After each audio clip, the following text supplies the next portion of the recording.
Good evening, Aruna. Aruna is Good my evening, everyone. Good evening, everyone. Thank you. Aruna is my classmate from St. Thomas's College, Mount Lavinia. And we had two Botejus in our class. One guy, the other guy, other Botejue, he is called the Kalubotta because he's quite dark. And he's the CEO of Bernard Botejue. So, and the second Botta is Aruna Botejue, and we used to call him Mahabotta. Now, Mahabotta, because of his stature, I think he was quite big made even when we were young. And Mahabotta, over the years, has become Alibotta because he has developed an interest in elephants. So, I can't remember you doing a lot of wildlife because we had a group of wildlife enthusiasts at St. Thomas's. But Arun, when did you develop this interest in wildlife and how did you ended up liking the elephants? Yes, thank you for inviting me, Ruan. It's nice to catch up with you. At college, of course, I never had time for wildlife or that kind of thing because I was mostly involved in athletics and rugby. And then I left college in 1981 and joined the plantations. That was where my interest started. And I always loved to be with the trees, jungles, and the life connected to the jungles. Many travels to national parks, got interested in photography. That is how we started. And I would like to thank some of my bosses, especially Mr. Bharati Jayaratna and Yasa Ratnayaka for encouraging me and giving me the opportunity to travel and give me the leave because plantation were a little strict those days. But however, after leaving planting, I got into serious learning of wildlife management and conservation under the guidance of my present teacher and boss, Dr. Kalika Padmara. So that's how I got into it. Right, that's very interesting because I can remember even year 4, year 5, we had few very ardent wildlife enthusiasts in our classroom, wasn't it? S.R. Gunaratna, U.A. Gunaratna, and few other people like that. And I don't think you or me, he was involved. Senekalas, our late Senekalas was also. Oh, Seneka, yes. Yeah, bless him. He is died and gone now. But yeah, he was one of the wildlife enthusiasts, I can remember. But your interest started after leaving school. Is that what you say? Yeah? Yes. Well, I was interested, but I had never got the time. But then since leaving school. Right, right. Yes. Okay. So anyway, let me ask you, what do you mean by wildlife conservation? That's the topic we are talking today. Because most of us, have heard the term, but we don't know what exactly it means. Right. I'll start by giving. I'll explain what conservation is actually. Conservation is the wise use of country's resources and land and wildlife for every purpose, including amenity and recreation. Basically, that is conservation. Then there's another aspect of conservation called the biological conservation, which is concerned in the interaction between man and animals and the environment. That is the biological conservation. Right. So if you just read the first bit, about recreation bit, I didn't. It is the conservation is the wise use of country's resources of land and wildlife for every purpose, including amenity and recreation. I see. So it is actually basically based on 4 pillars, which are protection, use, regulation, and management. Those are the main 4 aspects of conservation of wildlife. Because we have had few wildlife experts in the past, and there were certain ideas being aired. We should stop tourists from going to certain wildlife parks or have certain parks only for animals. Now, does that sound quite right to me? Because if, one of these pillars you said is all about recreation as well. Do you think that's the correct way of wildlife conservation? I don't think it is stopping tourists is not going to help anyone. But if you really concentrate on the 4 pillars of conservation management. That is protection, use of the habitat in a proper way, regulation and management. Regulation basically enforcing the law.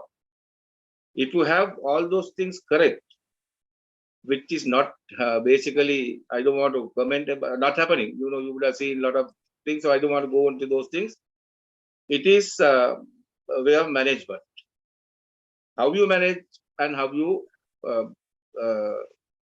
manage your visitors.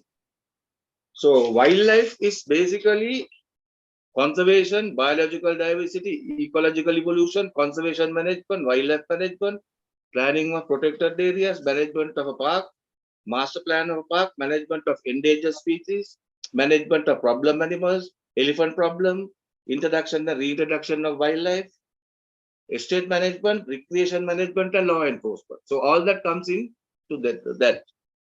Then wildlife management is the manipulation of wild animal populations and the habitats and interactions between the two in order to achieve a predefined objective.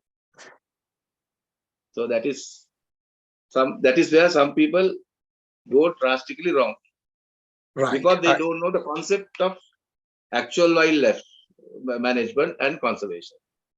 I see. Thank you very much for that enlightening us. And also, a footnote: the conservation is the action of conserving, preserving from destruction and influence from natural decay or waste, preserving in being, life, health, and protection. So, people who forget that they can't call them conservationists. So you have to know what you are doing if you are really,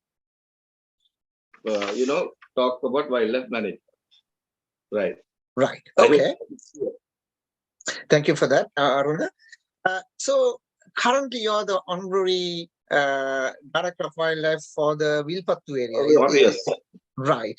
Now, I don't have any idea of this wildlife management in Sri Lanka, what the government does. But are there several honorary directors, or how does it work? There are several honorary directors who are appointed to various districts, and most of them are actually appointed on the whims and fancies of the minister.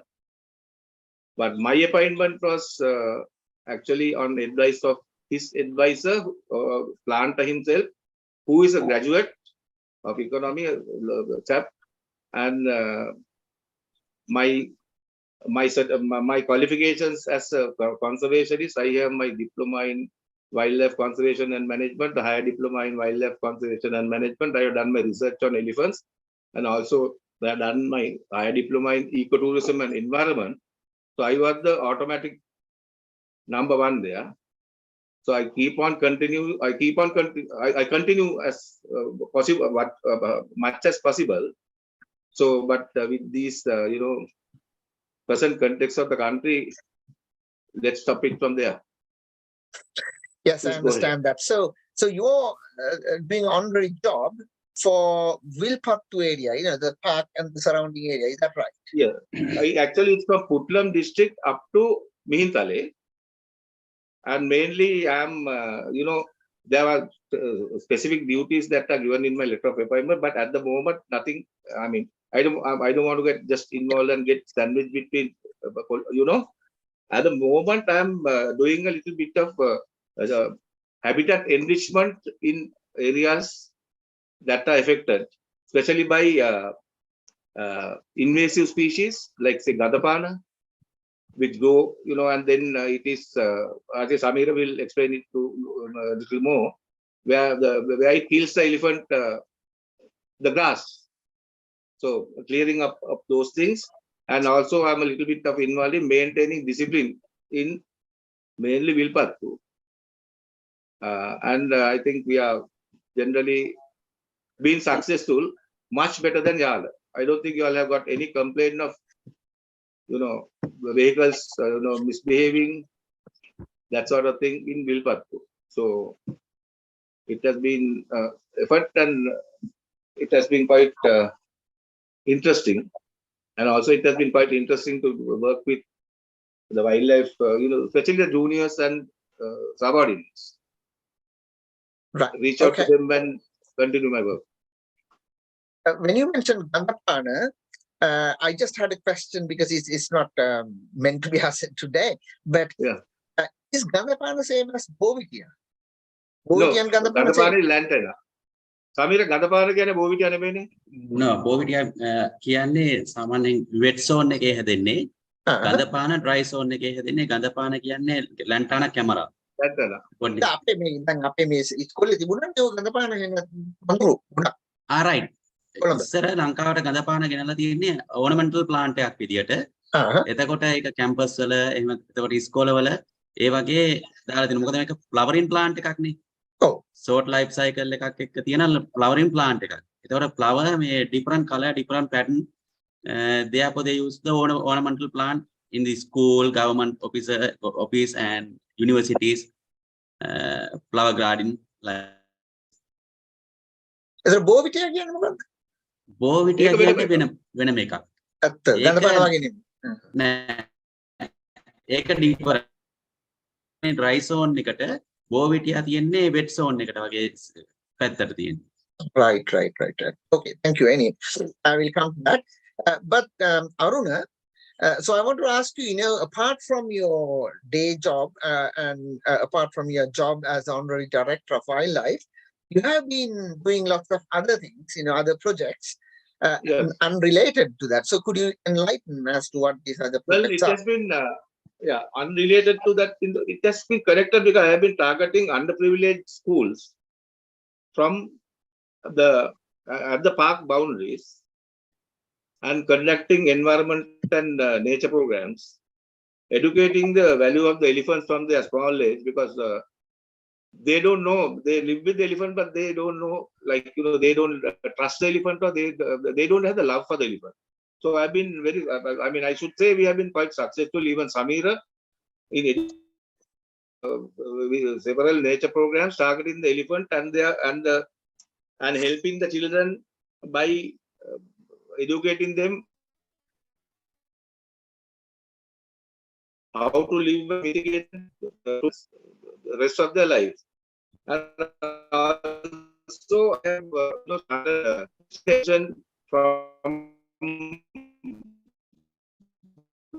the schools and music in the way of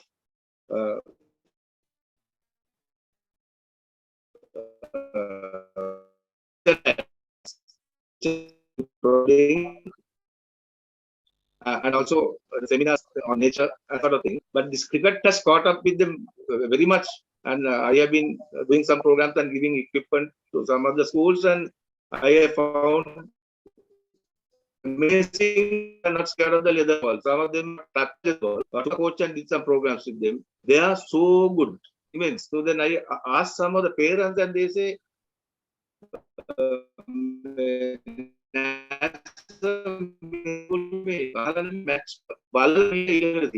super talent, their technique of batting and bowling. So I think that I have been successful in especially 2 or 3 schools. I'm starting another one with Sameera in one of the schools in Udawalawe also. Other than that, my interests, I do elephant research from the time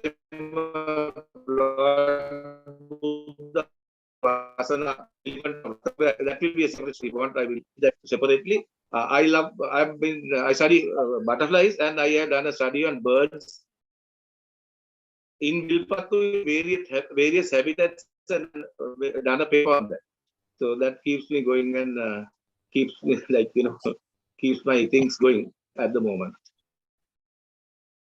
I think Sam has put up a humorous comment, I think, but I can't get the meaning of it. Can you pick another Malinga? Sam, do you like to explain what that is? Or you want to keep it quiet? I don't think I get the joke.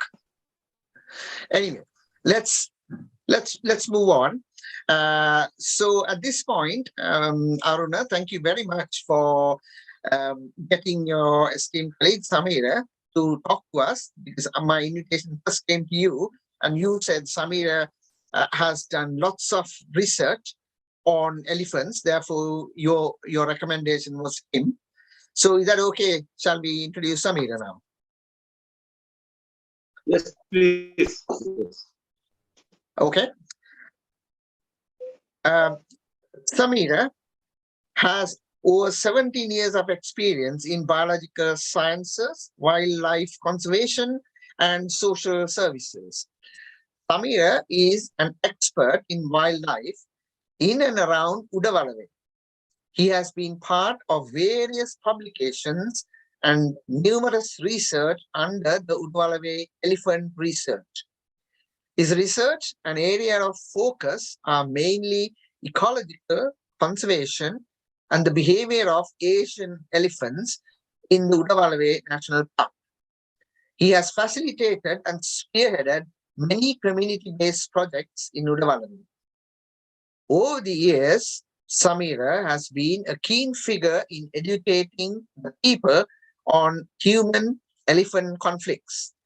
His work with the community is extensive, and projects conducted under his guidance vary from relief donations to development projects.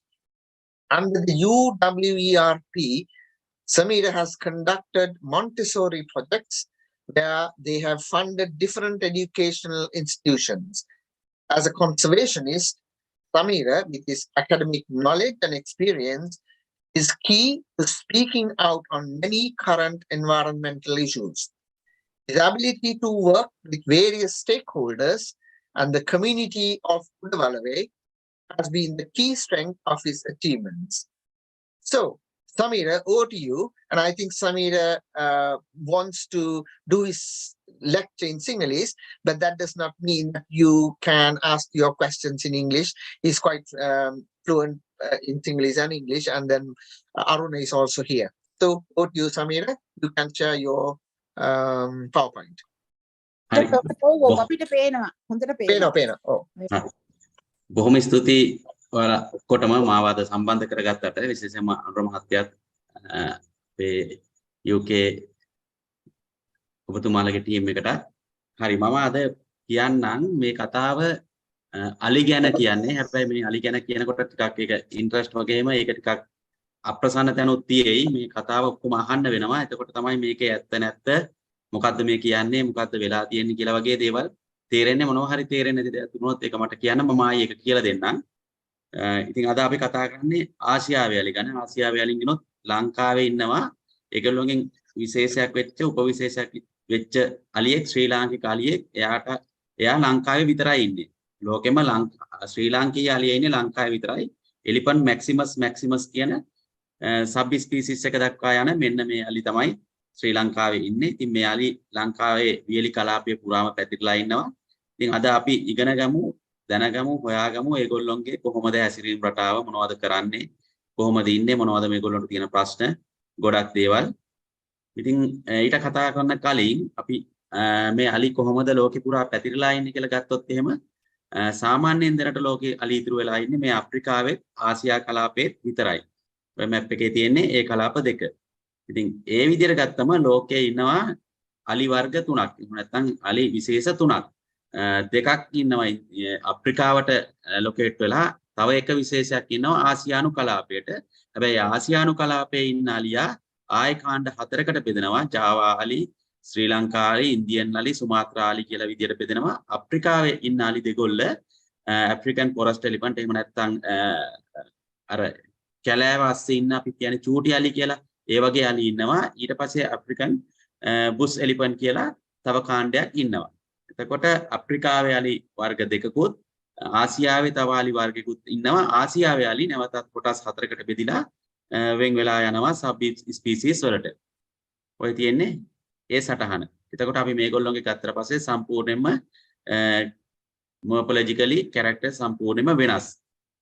ඉතින් අලින්ගේ ඉතිහාසය ගත්තට පස්සේදී අපි නොයෙකුත් කතන්දර තියෙනවා. හැබැයි මේකේ අපි කියනවා අවුරුදු මිලියන 20කට විතර කලින් ඉඳලා තමයි මේගොල්ලෝ එන්නේ කියලා. එතෙන්දී අන්තිමටම වුලි මැමත් එතකොට එහෙම නැත්නම් මාස්ටර්ඩන් වගේ අලින්ගෙන් ඇමරිකන් මාස්ටර්ඩන් වගේ අයගෙන් පරිණාමය වෙලා අප්‍රිකානු අලි හැදිලා ඒගොල්ලොන්ගෙන් වෙන පාරක ඩිවයිඩ් වෙලා ඒගොල්ලොන්ගෙන් ආසියානු අලි ආවා කියලා තමයි කියන්නේ. ඉතින් ඒක ඉතිහාස කතාවක්. නමුත් අද වර්තමානයේ අලි ස්පීසිස් 3ක් ලෝකෙ ඉතිරි වෙලා ඉන්නවා අප්‍රිකාවෙත් ආසියාවෙත්. ඔය විදිහට තමයි විලෝසිරේ ට්‍රී එක යන්නේ. ඉතින් මේකෙදී අපි කියවනවා මේක Briostic elephant species known geometry about 2 million years ago කියලා. සාමාන්‍යයෙන් මෙන්න මෙච්චරක් වගේ කාලේ ඉඳලා මේගොල්ලෝගේ පරිණාමය evolution tree එකේ ඇවිල්ලා අද වෙද්දී මේ අලි ඉතුරු වෙලා ඉන්නේ මේ අපි කියන විශේෂ 3 විතරයි. ඉතින් එහෙම ගත්තම අපි ඉස්සෙල්ලාම බලමු චුට්ටක් අපේ අලි ගැන කතා කරන්න කලින් අප්‍රිකාවේ ඉන්න අලිගේ විස්තර ටික. ඒකෙදි විශේෂයෙන්ම අලි වර්ග දෙකක් ඉන්නවා. විශාල අප්‍රිකානු සැවානා අලි, එහෙම නැත්නම් ඇෆ්‍රිකන් බුෂ් සැවානා එලිෆන්ට් කියලා අපි අර ටීවී වල එහෙම දකින ප්‍රෝග්‍රෑම් වල දකින සවුත් ඇෆ්‍රිකන්, ටැන්සානියා, කෙන්යා වගේ රටවල් වල ඉන්න මහ විශාල අලි රංචු විදියට දකින ලෝකේ ඉන්න ලොකුම අලිය තමයි එයා. ඒ වගේම තමයි තව ඉන්නවා ස්මෝල් ඇෆ්‍රිකන් ෆොරස්ට් එලිෆන්ට් කියලා එක්කෙනෙක්. එයා සාමාන්‍යයෙන් කොංගෝ බේසින් එකට වෙන හියුමිඩ් ෆොරස්ට් එකට වගේ කලාප වලට ලොකේට් වෙලා ඉන්නේ එන්ඩේන්ජරස් තත්ත්වයේ ඉන්න තවත් අලි විශේෂයක් ඉන්නවා.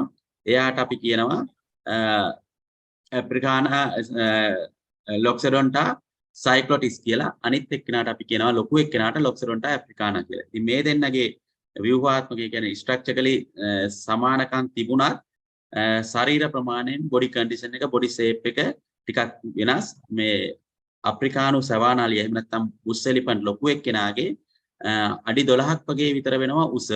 අනිත් එක්කෙනා අඩි 8ක් වගේ වෙන්නේ. එතකොට මේ දෙන්න අතර ලොකු උස ප්‍රමාණයක වෙනසක් දකින්න පුළුවන්. ඊට පස්සේ අපි ආසියාවට ආවට පස්සේදී ආසියාවේ common species එක elephant maximus ඒක කොටස් 4කට බෙදිලා ස්පෝ සබ් ස්පීසිස් වලට බෙදෙනවා. එක්කෙනෙක් යනවා ඉන්දියාවට. ඒ ඉන්දියාවේ රිපාලේ වගේ ඉන්න රටවල් වලට අපි කියනවා elephant maximus indicus කියලා. ඒ හැරෙන්න බෝර්නියෝ වගේ කලාප වල ඉන්නවා අපි කියන්නේ ලෝකේ ඉන්න කුරුවලි කියලා. එහෙම නැත්නම් පිග්මි එලිෆන්ට්ලා. ඒගොල්ලන්ට අපි කියනවා elephant maximus borneoensis කියලා. ඊට පස්සේදී විශේෂයෙන්ම ඉතුරු වෙච්ච දූපතක තනි වෙච්ච අපේ වගේ රටවල් වල ඉන්න අපේ ශ්‍රී ලංකාවේ විතරක් ඉන්න අලියට අපි කියනවා elephant maximus කියලා විද්‍යාත්මක නාමයෙන් හඳුන්වනවා. ඒ ඇරෙන්න සුමාත්‍රා වගේ රටවල් වල ඉතුරු වෙලා ඉන්න අනිත් අලි කාණ්ඩය elephant maximus sumatralensis කියලා හඳුන්වනවා. ඉතින් විශේෂත්වයක් තමයි අප්‍රිකානු අලි ආසියාතික අලි ගත්තට පස්සේදී ව්‍යුහාත්මක ස්ට්‍රක්චරලි වෙනස්. ඒ ඇරෙන්න දල වලින් වෙනස්. අප්‍රිකාවේ male and female both tuskers තියෙනවා. හැබැයි ලංකාවේ ආසියාවේ පිරිමි අලින්ට විතරයි ඒකත් බහුතරයක් තියෙන්නේ. ඉන්දියාවේ අලින්ගේ විතරයි. ඉතින් අපිට මේ විදිහට බැලුවට පස්සේදී ආසියාවේ අලියයි අප්‍රිකාවේ අලියයි අතර පොඩි වෙනස්කම් ටිකක් හඳුනා ගන්න පුළුවන් පැහැදිලිවම. උස ප්‍රමාණය ගත්තොත් එහෙම පැහැදිලිවම අප්‍රිකානු අලියා ලොකුයි. එයාගේ කම් පිහිටලා තියෙන විදියත් ලොකුයි. ඊය කවර් එක වෙනවා. ඒක ෂෝල්ඩර් එක වැහෙන දක්වාම ඊය කවර් එකක් තියෙනවා. ඒ කියන්නේ ලොකු කන් තියෙනවා. ඊට පස්සේ බැක් ඩිප් එකක් පේනවා. හැබැයි අපේ කෙනාගේ තියෙන්නේ ආක් එක බැක් වෙලා තියෙන්නේ ටෝලස් ආක් එකක් තියෙන. ඒ කියන්නේ පිට කොන්ද තරමක් උසින් පිහිටලා තියෙන්නේ. ඊට පස්සේ දලවල වෙනසක් තියෙනවා. තව නොදකින වෙනසක් තියෙනවා. සාමාන්‍යයෙන් කකුල් ගත්තට පස්සේදී පිටිපස්සේ කකුලේ එයාගේ ටෝස් 4ක් තියෙනවා. ඉස්සරහා කකුලට වෙන්න 5ක් තියෙනවා. හැබැයි ඒකේ අනිත් පැත්ත අප්‍රිකානු අලියට යනකොට එයාගේ ඉස්සරහා කකුලේ තියෙන්නේ 4යි පිටිපස්සේ කකුලට 3යි. ඉතින් ඒ වගේ ව්‍යුහාත්මකව ඒ කියන්නේ මොර්ෆොලොජිකලි ෆීචර්ස් ගත්තම පිටින් වෙනස් ඇනටොමිකලි සාමාන්‍යයෙන් මේගොල්ලෝ ඉන්න කලාප අනුව වෙනස්. මොකද අරයා ඉන්නේ ගොඩාක්ම උෂ්ණාධික රිඩ් සෝන් එකක ආසියාතික අලින්ට එච්චරම ප්‍රශ්නයක් නැති නිසා ඒගොල්ලොන්ගේ පොඩ්ඩක් එකක් වෙනස්කමක් තියෙනවා. ඉතින් අපි ඉස්සරහා පැත්තෙන් කියන්නේ ෆ්‍රන්ට් view එකෙන් ගත්තම මේ වගේ ගොඩක් වෙනස්කම් තියෙනවා. අපි දන්නවා අපේ අලියා එහෙම නැත්නම් අපේ අලියගේ හොඬ වැලේ ට්‍රංක් එකේ තියෙන්නේ ෆින්ගර් එකයි. ඒ කියන්නේ අර ටිප් එක කියලා කියන්නේ අපි ට්‍රංක් එකේ අග එතන. හැබැයි ආසියාත් මේ අප්‍රිකන් අලි ගත්තම පස්සේදී ඒගොල්ලොන්ට තියෙනවා ටිප් දෙකක්. ඒ කියන්නේ ඇඟිලි දෙකක්. ඊට පස්සේ කනේ ෂේප් එක හා ඔළුවේ ෂේප් එක ගත්තත් ওই විදියට වෙනස්කම් තියෙනවා. දත්වල ස්වභාවය පවා වෙනස්කමක් දකින්න පුළුවන්. දැන් හරි අපි එමු. දැන් ඒ කතා ටික කිව්වේ ලෝකේ ඉන්න අලි එක්ක අපි සංසන්දනයකට ගියේ. දැන් අපි බලමු ලංකාවේ අලි කොහොමද ඉන්නේ කියලා. මේ සිටිය මේ පේන විදියට අලි ඉන්නවා පැතිරලා ලංකාවේ වියලි කලාපය පුරාම. ඉතින් මේ වියලි කලාපය පුරාම විතරක් නෙමෙයි ආදි කාලේ අපේ රටේ ඉඳලා තිනවා සිංහරාජ්‍ය පැත්තේ පොටන් තැන්නේ පවා අලි එතකොට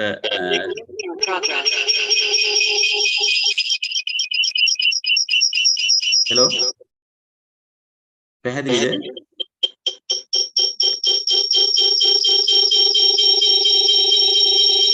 මොකද්ද සබ්ජෙක්ට් යනවා ඉන්න මම බලන්න.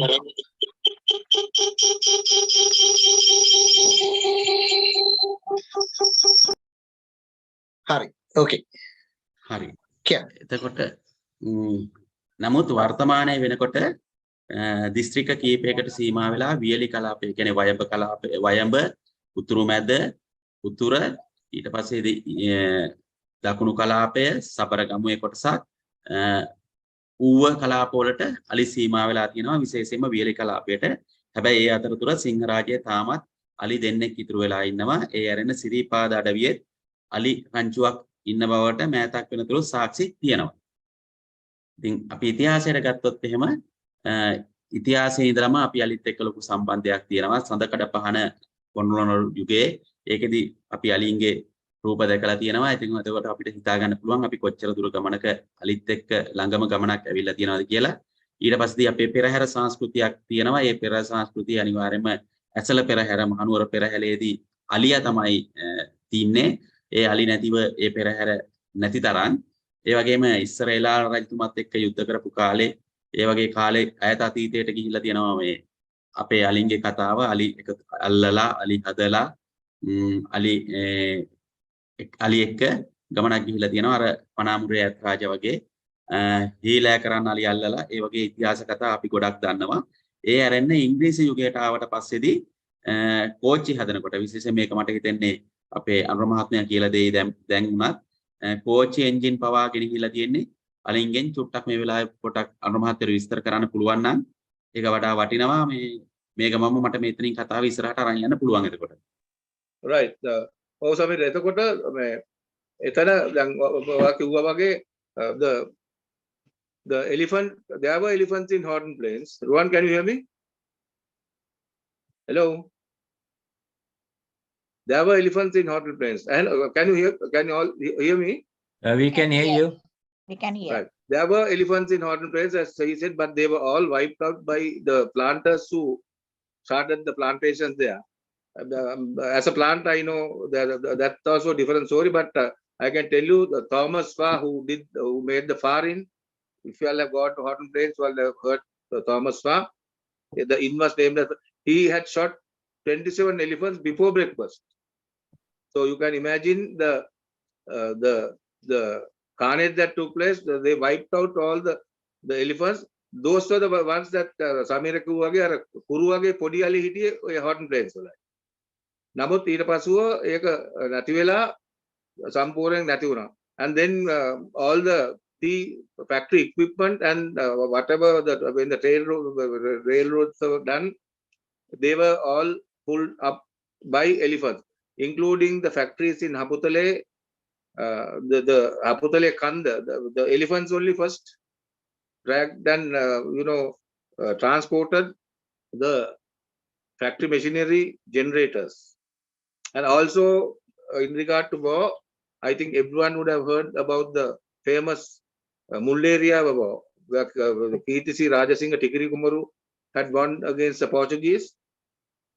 There's a fact that I think most of you doesn't know. He had, according to books, they say about 800 elephant, a team of elephants, or rather war elephants. But I think it is coming down to about 200 elephants. They were used to smash up all their ships that were anchored from Panadura, Moratuwa, and all those places, so that the people, the bull area of war, those soldiers could not escape. Elephants were used, trained elephants were used for that. කියන්න සමීර. ඒ විදිහට අලිත් එක්ක ඉතිහාස කතාවක් අපිට තියෙනවා. තාමත් ඒක ඉස්සරහට ඇවිල්ලා තියෙනවා. හරි. දැන් අපි බලමු අලි ගැන කොහොමද අපි ඉගෙන ගන්නේ? අපිට අලි දැක්කම මොනවද ඉගෙන ගන්න තියෙන්නේ? ඇයි අපි මෙච්චර අලින්ට ආස කියලා? අලින්ගේ තියෙනවා විශේෂ හැකියාවන් ටිකක්. ඉතින් අපි ඒකට කියනවා ඒක අධ්‍යයනය කරන්න ඕනේ. ඒක සයන්ටිෆිකලි අධ්‍යයනය කරන්න ඕනේ. විශේෂයෙන්ම මම මෙන්න මේ වගේ කැටගරයිස් කරලා තියෙනවා. ඒගොල්ලන්ට learning and experience, imitation, playing, kindness, cooperation, communication, good pattern, the memory, use of the tool, child care, migration, group behavior, must behavior, aggressive behavior, specific behavior pattern, likewise lot of things we can discuss future. ඉතින් ඔය ඔක්කොම අලි රංචුවක අපට බලන්න පුළුවන්. හැබැයි ඒක නිදහසේ අලි රංචුවක් දිහා බලන් ඉන්නකොට තමයි මේ හැම දෙයක්ම ඒගොල්ලෝන්ගේ ඇතුලේ තියෙනවයි කියලා පේන්නේ. ඉතින් දැන් අපි බලමු විශේෂයෙන්ම ආසියාවේ අලි හා ලෝකයේ අලි ගත්තට පස්සේ ඒගොල්ලෝ ඉන්නේ තාත්තා නැති කණ්ඩායමක් විදියට. without male. ඒ කියන්නේ පිරිමි අලියෙක් නැති කණ්ඩායමක් විදියට තමයි ගෑනු අලි ඉන්නේ. ඒක නිසා අපි අලි කණ්ඩායම් දෙකක් විදියට අර්ථ දක්වනවා. ගැහණු කණ්ඩායම herd, එහෙම නැත්නම් තනියෙන් ඉන්න පිරිමි, solitary males. හැමතිස්සෙම කණ්ඩායමක ඉන්නේ ගැහණු කණ්ඩායමක ඉන්නේ වැඩිහිටි ගැහණු සත්තු සහ කුඩා පිරිමි පැටවුන් අවුරුදු 4-5 වගේ වෙච්ච පිරිමි පැටවුන් හැර සියල්ලෝම ගැහණු සත්තු තමයි මේ කණ්ඩායමක ඉන්නේ. අනිත් සෑම පිරිමි සතෙක්ම ඒගොල්ලොන්ගේ puberty stage එක එනකොට නැත්නම් වැඩි වියටපත් වෙනකොට අවුරුදු 8-9 වගේ වෙද්දී ඒගොල්ලෝ කණ්ඩායමෙන් automatically reject වෙනවා. එහෙම නැත්නම් ඒගොල්ලෝ කණ්ඩායමෙන් අයින් වෙනවා. අයින් උනේ නැත්නම් තමන්ගේ මව් කණ්ඩායම කියන්නේ adult female ලා, ඒ කියන්නේ ආච්චි වෙන්න පුළුවන්, අම්මා වෙන්න පුළුවන්, අක්කලා වෙන්න පුළුවන්, එයාව එලවලා දානවා. ඉතින් එහෙම යන අය solitary males ලා ඒගොල්ලෝ තනියෙන් යනවා. ඒගොල්ලෝ වෙනම rank එකක් හදා ගන්නවා. ඒගොල්ලෝ male ලා එකතු වෙලා පොඩි society හදා ගන්නවා. අපි ඒව ඉස්සරහට බලමු. හැබැයි රංචුවක් විදියට මේගොල්ලෝ හැමතිස්සෙම එකට ඉන්නවා. ඒකේ ඒගොල්ලන්ට තියෙනවා ගොඩක් කාරණා විසඳ ගන්න මෙහෙම රංචුවක් විදියට ඉද්දී හැමතිස්සෙම ලෝකේ අලි දකිනකොට පිරිමි අපි අලි අඳුන්වන්නේ female herd එකක් විදියට. ඉතින් ඔය female herd එකක් තමයි මේ අපි දකින්නේ. ඒ ඇරෙනකොට අපට පුළුවන් අලි රංචුවක එක එක behaviors දකින්න. අපි අලි රංචුවක් බලන්න උඩවලව ජාතික වනෝද්‍යානයට හරි විල්පත්තුවට හරි කොහාට හරි ලංකාවේ තැනකට ගියාම එහෙම නැත්නම් ලෝකේ කොහේ හරි තැනකට අලි බලන්න ගියාම අපි අලින්ගේ බලන්න ආසයි කියලා හිතන behaviors ගොඩාක් අපිට දකින්න පුළුවන්. මේ ඔයාලා පළවෙනි පින්තූරයෙන් දකින්නේ මේ වගේ එකක්. ඔයාලා කැලේ ගියාට පස්සේ හරි දකින්නවා හොඬවල් පටලගෙන ඒගොල්ලෝ නිකන් contact aggression එකකට යනවා. ඒකෙන් නිකන් ඒ දෙන්නගෙන් කවුද dominant කියලා බලන්න වගේ නිකන් ඒ දෙන්න යාළුවෝ වෙලා හරි අපි දෙන්න යාළුයි වගේ හරි කවුද දැන් අපි දෙන්නගෙන් ශක්තිමත් කියලා බලන්න වගේ නිකන් පොඩි contact එකක් හදා ගන්නවා. ඊට පස්සේ ඒක පස්සේ අතහැරලා දාලා දෙන්නත් එක්ක වෙනම ඉන්න උත්සාහ ගන්නවා. ඒක එතනින් අතහැර සමහරට දෙන්න දෙපැත්තට යන්නත් පුළුවන්. අතරමඟදී හම්බෙලා. ඊට පස්සේ තවත් වෙලාවකට dominant behavior එකක් තමයි අර හොඬවැල head එකට උඩින් තියෙන එක. ඒකෙදී යා බලාපොරොත්තු වෙනවා යාට වඩා මම උසස්. ඒක නිසා මම ඔයා අපේ ටීම් දෙන්නගෙන් මම තමයි මෙතන ලොක්කා කියලා පෙන්නනවා. බොහෝ වෙලාවට ඒකෙදී ජූනියර් කෙනා ඒකට අනුකූලතාවයේ රෙස්පොන්ස් එක දීලා එයා සද්ද නැතුව ඉන්නවා. එහෙම නැතුව ඒ දෙන්න සම වයසේ වගේ නම් එතන ගැටීමක් ආයෙ අර ගැටීමකට හොඬවල් පටලගෙන යන්න පුළුවන්. ඒ වගේම තමයි සමහර වෙලාවලට අපි කැලේදී දැකලා තියෙනවා අලි ගස් යටට වෙලා ඉන්නවා. ඔක්කොම එක රංචුවේ ඉද්දි තව එක්කෙනෙක් චුට්ටක් එහාට මෙහාට වෙලා ඉන්නවා. ඒගොල්ලෝ පොඩි රෑන්ක් එකක් හදාගෙන ඉන්නවා. එතන කොහොමද ඒක වෙන්නේ කියලා ඒ වගේ චූටි ආරක්ෂිත ක්‍රමවේදයක් හදාගෙන තියෙනවා. ඊට පස්සේදී රංචු විදියට මේගොල්ලෝ කැලේ එකතු වෙලා කෑම කනවා. ඒ රංචුවෙත් එක්ක එකතු වෙලා කෑම කද්දී කවුරු හරි ටීම් එකක ලීඩර් කෙනෙක් ඉන්නවා. ඒ වගේ කතන්දර ටිකකුත් තියෙනවා. ඒවත් අපට කැලේදී දකින්න පුළුවන් behaviors.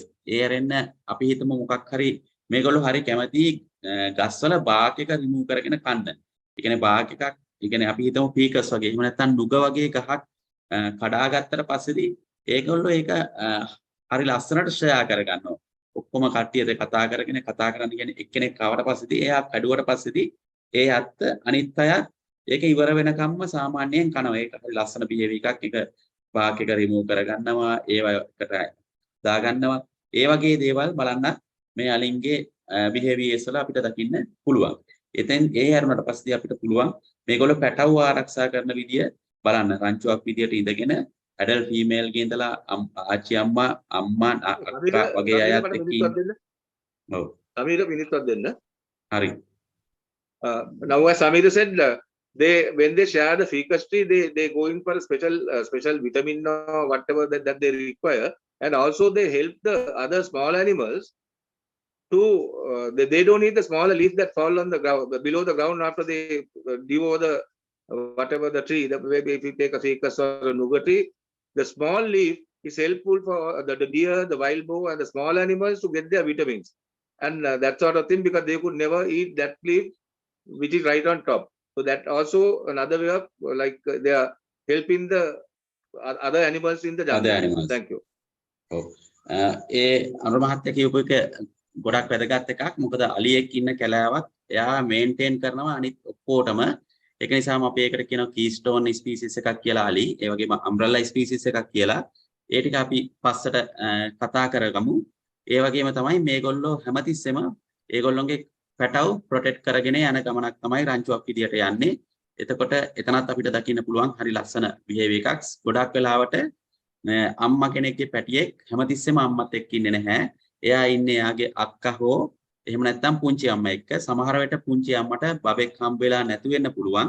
හැබැයි එයා බබෙක් හම්බ වෙන තත්ත්වෙට එයා පරිණත වෙන්න බලාගෙන ඉන්න කෙනෙක්. එතකොට එයාට ඒකෙන් නිකන් නර්සරි කරලා වෙනත් කෙනෙක් නර්සරි කරලා පැටියෙක් නර්සරි කරලා එක්ස්පීරියන්ස් එකක් ගන්න තමයි ඒ විදියට ඉන්නේ. බොහෝ වෙලාවට අපි කැලේ ගියාට පස්සේදී හැමතිස්සෙම අපි දැකලා තියෙනවා පැටව ගිහිල්ලා කිරි බොන්න සක් කරන්න ගොඩක් ෆීමේල් අය ගාවට යනවා. ඉතින් ඒ ගියාට එයාගේ හරියම්මගෙන් තමයි එයා කිරි බොන්නේ. එහෙම නැතුව හැමෝගෙම කිරි බොන්නේ නැහැ. හැබැයි එයා උත්සාහ ගත්ත කිරි බොන්න අනිත් එයාත් එක්ක ඉන්න පුංචි අම්මලා අක්කලා එහෙම එයාට ඒකට රෙස්පොන්ස් එක දීලා එයාට ඩිරෙක්ෂන් දෙනවා එයාගේ අම්මා ගාවට අරගෙන යන්න. ඉතින් ඒ වගේ වෙලාවට අපි දැකලා කියනවා සමහර වෙලාවට එක අම්මෙක්ට කිරි එරුනම අනිත් ඔක්කොටම තියනවා කියලා.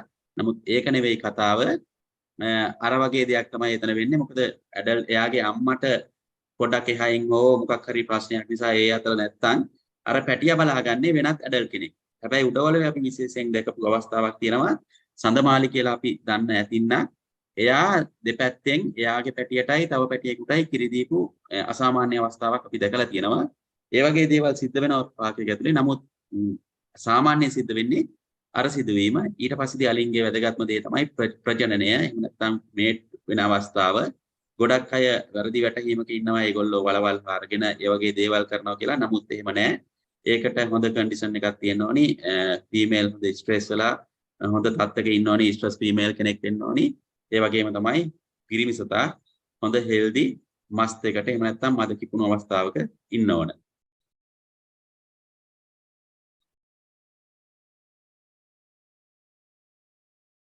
හරි. මේ තියෙන්නේ ඒ වගේ තවත් අවස්ථාවක්. දැන් මෙතන පළවෙනි පින්තූරේ අපිට පේනවා ටස්ක කෙනෙකුයි අම්මා කෙනෙකුයි පැටියෙකුයි ඉන්නවා. ඒ ටස්ක හොඳට බැලුවොත් එහෙම හොඳට පෙන්නේ. අර ටෙම්පොරල් ග්ලෑන්ඩ් එක කියන්නේ මූණේ පැත්තක තියෙන ග්ලෑන්ඩ් එකෙන් සික්‍රේෂන් වෙනවා. මද ග්‍රන්ථියෙන් මද බේරිච්ච අවස්ථාවක් මේක. එතෙන්දී ඇත්තටම වෙලා තියෙන්නේ මේ සතා ඇවිල්ලා තියෙන්නේ අර ෆීමේල් හොයාගෙන. නමුත් ඒ ෆීමේල් ඒ වෙලාවේ ස්ට්‍රෙස් නැහැ. එයාට පැටියෙක් ඉන්නවා. නමුත් අර සත්තුන්ගේත් මිනිස්සුන්ගේ වගේම සමහර වෙලාවල් වලට අර සාමාන්‍ය බිහේවියර්ස් අපිට දකින්න පුළුවන්. ඉතින් කොච්චර මද කිපිලා එයා රෆ් කන්ඩිෂන් එකක එන ඇග්‍රෙසිව් තැනක හිටියත් ඒ වෙලාවේ මේ පැටියත් එක්ක එයා හරියට ආදරෙන් ඉන්නවා. ඒක නිකන් තාත්තා කෙනෙකුයි පුතෙකුයි වගේ. හැබැයි කැලේදී කවදාවත් අලින්ගේ කිසිම වෙලාවකට අපිට තාත්තාලා හොයන්න බෑ. නමුත් මේ වගේ අවස්ථාවක් නැතුවම නෙවෙයි. ඒකෙන් අදහස් වෙන්නේ නැහැ මේ පැටියගේ තාත්තා ඒ ටස්ක කියලා. නමුත් එතන ඊට වඩා වෙනත් ලව් එකක් එතන තියෙන බව තමයි අපිට පේන්නේ. ඉතින් සක් කරන්නේ මේ විදියට අලි පැටව හැමතිස්සම එයා එක පැත්තකින් කිරි බීලා තව පැත්තකට කිරි බොන්න යනවා. මේ අවුරුදු සාමාන්‍යයෙන් ඉපදිච්ච මොහොතේ ඉඳලා අවුරුදු 6-7 වෙනකන් බවා උඩවලවේ අපි පරේෂණවල දැකලා තියෙනවා සමහර අලි පැටව කිරි බොනවා. ඉතින් කිරි බොන්න ගොඩක් හේතු කාරණා තියෙන්න ඕනි. අම්මට හොඳ නියුට්‍රිෂන් ලෙවල් එක වැඩි හොඳ හයි ප්‍රෝටීන් කිරි එකක් දෙන්න. ඒවත් අපි පස්සට කතා කරමු. ඒ වගේම තමයි සමහර අලි අපි දැකලා තියෙනවා ඩාන්සින් අලි එහෙම නැත්නම් සර්කස් වල ඉන්න අලි අර කකුල් දෙකෙන් හිට ගන්නවා. හැබැයි ඒ වගේ unusual behavior අපිට කැලේදිත් දකින්න පුළුවන්. මොකද අර ඉස්සෙල්ලා අපි කතා කරා නුගාත්තක් කඩා ගන්න වගේ තැනකදී අලි මේ වගේ එයාට උස ප්‍රමාණයට හිටගෙන ඒ අත්ත කඩන්න උත්සාහ ගන්නවා. ඉතින් එහෙම කැඩුවම අර ඉස්සෙල්ලා කිව්වේ ඒගොල්ලෝ නෙට්වර්ක් එකක් හදාගෙන කට්ටියත් එක්ක ඒක කන අවස්ථාවලුත් තියෙනවා. ඒ වගේම තමයි අලින්ගේ මරණයක් වුණොත් එහෙම ඒගොල්ලොන්ගේ ටීම් එකේ කෙනෙක් මැරුණොත් එහෙම මේ ඉන්නේ අර්සස් කියන අපි දන්න ඇතින්නක්. එයා නැති වුණා. එයාට තිබුණ අර්සස් එකක්. ඒකෙන්ම තමයි එයා නැති වුණේ. ඉතින් එයා මැරිච්ච වෙලාවේ එයාගේ ඔක්කොම ඒ කියන්නේ ස්ට්‍රක්චර් එකේ ඉන්න එක ඒගොල්ලොන්ගේ ගෲප් එකේම ඉන්න අය එයාව දාලා ගියේ නෑ දවස් ගාණක් යනකම්. අපි ඊට පස්සෙත් දැක්කා මෙයාගේ කටු එහෙම කියන්නේ ස්කල් රිබ්ස් මේවත් අරගෙන ඒගොල්ලෝ හෙට මෙහෙට යනවා. ඉතින් ඒ වගේ ගොඩාක් සංවේදී සෙන්සිටිව් බිහේවියර්ස් පවා අලින්ගේ තියෙනවා. ඒක නිසා තමයි අපි හැමතිස්සෙම කියන්නේ ඒගොල්ලෝ ඉවලූෂන් ට්‍රී එකේ ඉවලූෂන් ලයින් එකේ අපි වගේම වෙන ගමනක පරිණාමයේ ඉස්සරහට යන සත්තු කියලා. ඉතින් පිරිමි අලි ගත්තට පස්සේදී ආයෙත් අපි පිරිමි අලි ගාවට එමු. මෙන්න මේ වගේ ඩොමිනන්ට් බිහේවියර් බලන්න පුළුවන්. ඒගොල්ලෝ try කරනවා එක එක. දැන් මේ මේට් වෙනවා වගේ පේන්නේ පිරිමි අලි දෙන්නේ. නමුත් ඒගොල්ලෝ එහෙම වෙන්නේ නැහැ. සමහර වෙලාවට එක එක මතවා තියෙනවා ඒගොල්ලෝ හෝමෝසෙක්සුවල් ඒ වගේ කියලා. කොහොම වුණත් පිරිමි අලි එකට ඉන්න කැමති. ඒකේ ප්‍රධානම දේ තමයි ඒගොල්ලන්ට ඕනි learning and experience. ඒගොල්ලෝ ඉගෙන ගන්න කැමති අය.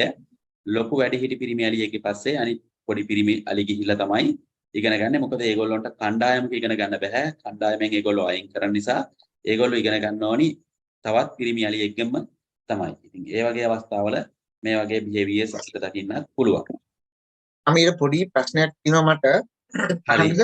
හරි. අහන්න. මේ අපිව කතන්දර පොත්වල එහෙම අහලා තියෙනවද මේ අලි කනත්තවල් ගැන? ඒ කියන්නේ අලි ඔක්කොම මැරෙන්න එක තැනකට යන කතාවක් ගැන. ඒ කතාව බොරු එකක් නෑ. ඒක බොරුවක් නෙවෙයි. ලංකාව ගැන නෙවෙයි යෝග වැඩි කියන්නේ අප්‍රිකාව වගේ රටවල් වල අලි ඉන්නේ ගොඩාක් එරිඩ්. එහෙම නැත්නම් ඩ්‍රයි සෝන් එකක ඉන්නේ.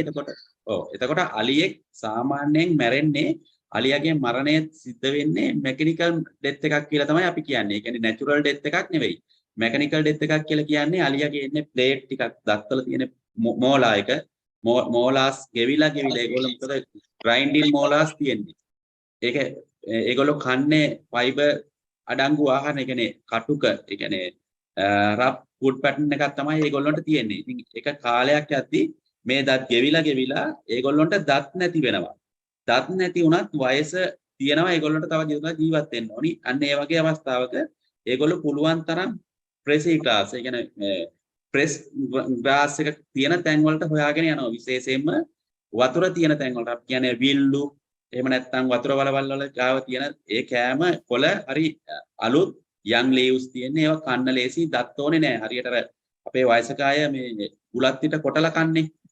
බුලත් පිටක් කනකොට කොටලා කන්නේ මුණු ගොක් කන්න එහෙම කන්න බැරි නිසා අන්න ඒ වගේ සිද්ධියක් තමයි එතන වෙන්නේ. එහෙම වෙනකොට එතකොට අර ඒ ජලාශයට හෝ වැවගාවට තියෙන තනකොළ කන්න වයස කාලේ ඔක්කොම ටික එකතු වෙන්න පටන් ගන්නවා. එහෙම එකතු වෙද්දී අර අප්‍රිකාවේ වගේ අලින්ගේ ගොඩාක් දල තියෙනවා. අවසාන කාලෙදී අර පොළවට ඇනලා läගලා තමයි කනවා කියලා කියන්නේ. අන්න එහෙම කද්දි තමයි අවසාන ටිකක් කෑවට පස්සේදී ඒගොල්ලෝ එහෙමම වැටිලා මැරෙනවා. ඉතින් එක තැනක ගොඩක් අලි මැරිලා තියෙනවායි කියලා අලි සොහොන් තියෙනවායි කියලා කියන්නේ ඔන්න ඕක තමයි ඔය හේතුව. එහෙම නැතුව ලංකාවේ එහෙම අලි සොහොන් තියෙන බවක් අපි දැකලා නැහැ. හැබැයි අලියාගේ මරණය යාන්ත්‍රික එහෙම නැත්නම් මෙකැනිකල් ඩෙත් එකක් නිසා තමයි ඒගොල්ලෝ වතුර වලක් වගේ තැනක එකතු වෙලා කියන්නේ ඒගොල්ලෝගේ වයසත් එක්ක එතනට ගිහිල්ලා එතන තියෙන පුළුවන් තරම් එතන තියෙන ප්‍රෙස් ග්‍රාස් එක කාලා මැරෙන නිසා තමයි ඔය කියන්නේ එහෙම මේ අලි සොහොන් තියෙනවායි කියලා. නමුත් ලංකාවේ ස්ථිරව හොයාගත්ත අලි සොහොනක් නැහැ. අපේ මෙතන ඉන්න කෙනෙක් කියනවා මේ කොහෙද ශ්‍රීපාද අඩවියේ අලි සොහොනක් ගැන කතාවක් කියනවා. මම දැන් ජස්මින් අයියද කතා කරන්න ඕනද ජස්මින්? එහෙම නැත්නම් ඔයා එහෙම එකක් අහලා නැහැ නේද සමීර? නෑ මෙහෙමයි. මමත් අහලා නැහැ. රිසර්ච් පේපර් එකක් එහෙම නැහැ. කොහොමද කියලා. හැබැයි මෙහෙම තැන් තියෙනවා ලංකාවේ. අලි සාමාන්‍යයෙන් දල යනපු කඳු එහෙම නැත්නම් පස් කන්න එහෙම නැත්නම් ලයිම් ස්ටෝක් කන්න යන තැන් තියෙනවා. අපේ උඩවලවෙත් එහෙම තැන් තියෙනවා. ඉතින් අවසාන කාලේ අලි එහෙම තැනකට ගිහිල්ලා එක තැනක මැරෙන්න පුළුවන්. එහෙම නැත්නම් අලි කිහිප දෙනෙක් මැරිච්ච එහෙම නැත්නම් මොනවා හරි එවිඩන්ස් තියෙනවා නම් ඒ වගේ තැනක මොකක් හරි ප්‍රශ්නයක් වෙන්න පුළුවන්. එහෙම නැතුව ලංකාවේ දැනට වර්තමානයේ අපට අලි සොහොනක් හොයාගන්න තැනක් නැහැ.